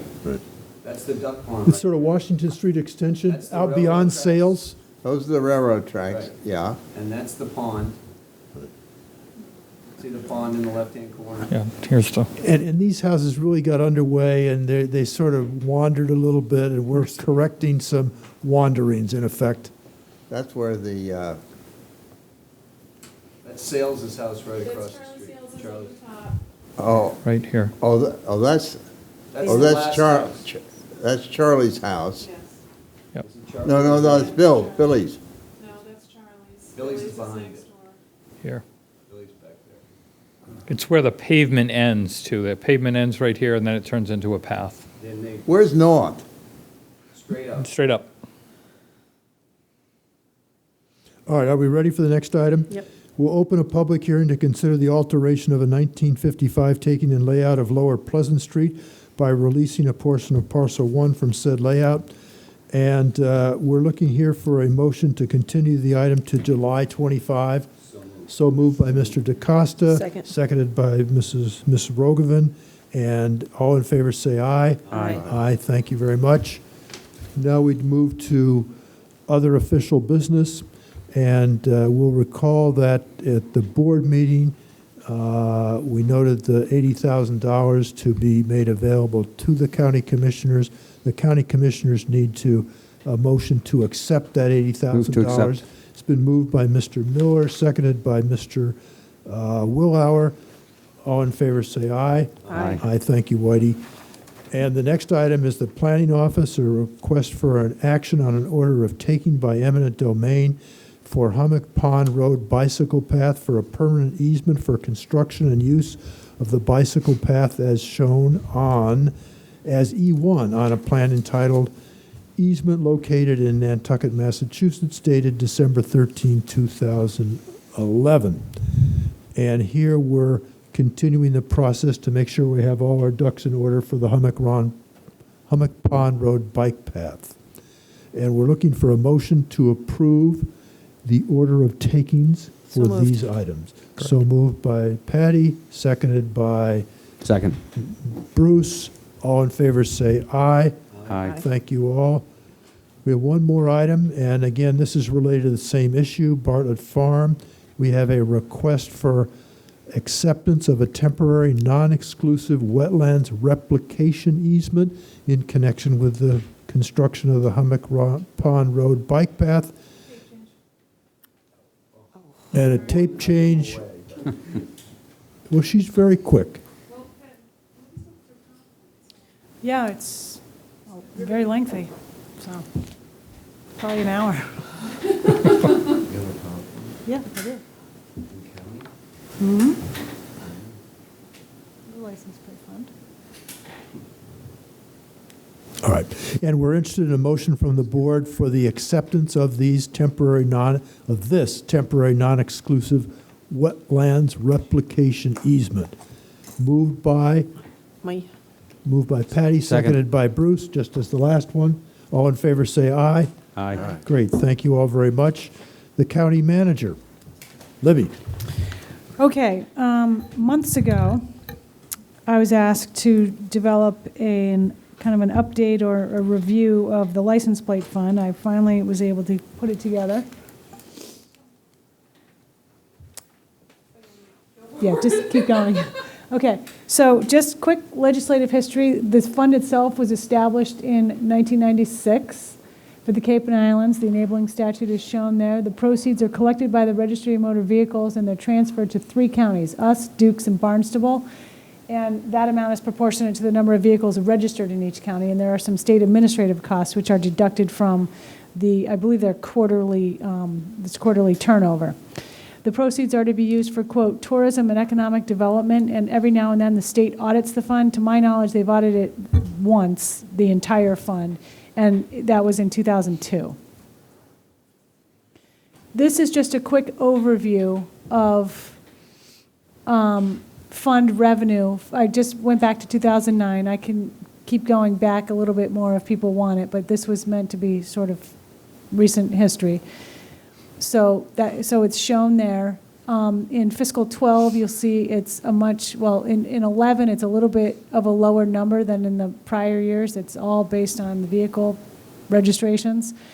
In fiscal 12, we aren't done yet. We haven't gotten our probably last payment, or there may even be 2 payments in there. And we did get a grant reimbursement from the Center for Clean Energy through the wind turbine grant, and so that amount is shown there as well. That's reimbursing previous expenditures? Yes. Initially, expenditures from the fund, I'm obviously not giving you every single expenditure that we've ever made out of the fund, but initially the fund was used for the purchase of NERDA buses. The plate has been marketed in partnership with the other counties and the Cape Cod Chamber of Commerce. We've contributed to the Chamber of Commerce's Smart Guide, and this Wheels, Heels, and Pedals website was developed, and there's a regular fee for that. We've also used expenditures for 4th of July fireworks, the barge, certain transportation-related projects that are shown there, repairs and renovations to tourism-related municipal buildings, such as the restrooms. And this is a summary of the expenses. I won't go through every single number, but we're not quite done yet, as you can see with fiscal 12. Sorry, go back just one sec. For 11,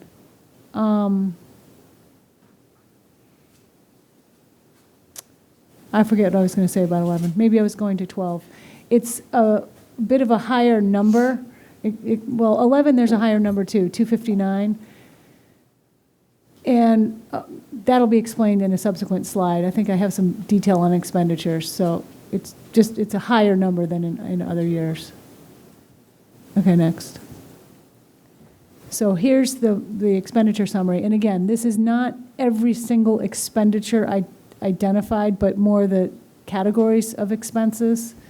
So in 11, you can see, yes, we spent quite a lot there on the turbine project, a great deal of which, pretty much all of it, I guess, was reimbursed. Not quite all of it, because some of that had to do with like an interconnectivity study that the grant didn't cover, things like that. Next slide. So this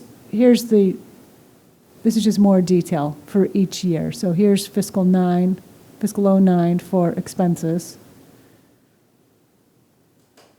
You can go next. Here's 10. Keep going. 11. I'm sorry to be moving along through it. 12, year to date. Okay. So do we know whether there's more coming year to date, or we're almost at the end of the year, so this is probably pretty close? I think it's pretty close. Yeah, except for the revenue. Do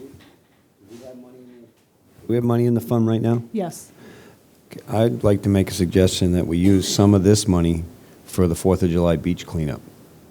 We already are going to be doing that. Okay. Go to fiscal 13. I was trying to come up with what we are planning for fiscal 13, and this is some of it. Fireworks-related expenses, landscaping at the Mid-Island Roundabout, possibly.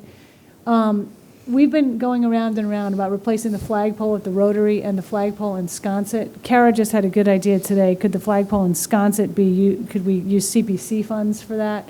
We're going to investigate that we might be able to do that. I don't think we're going to be able to do that with the flagpole at the Rotary. And it wasn't on here because it came in after I did the PowerPoint and never went back. But there are some 4th of July expenses that are going to, in all likelihood, come out of the license plate fund because it's just the perfect avenue for it, including the cleanup. There's some dumpsters. There's those buses. The NRTA buses are going to be doing the extra runs. I mean, one of the big complaints is always that the beach is a mess, and if we could hire someone to clean that beach early in the morning, I think it would be a good PR move. I thought I remember the dumpsters were donated, maybe not, eh? That's what I Last year, thought. Miles donated. So I'm just thinking of something, maybe they're donated again. For this year? Yeah. Last year. I don't know if he's doing that for this year. I think Bill was trying to work something out. Something out, okay. And if he couldn't, And does the NRTA actually send us a bill? I've got a memo that says it's going to cost $1,500. $1,500? It's worth every penny to not have It those is, cards. but she can find $1,500. Well- I mean, big deal. If we have to come up with the No, money, I this is a source for Bobby, it. I don't disagree, but I'm just chuckling.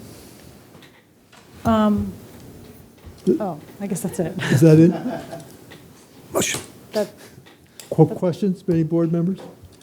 I had two. Yes. One is the energy office expenses of $38,000. I didn't know why.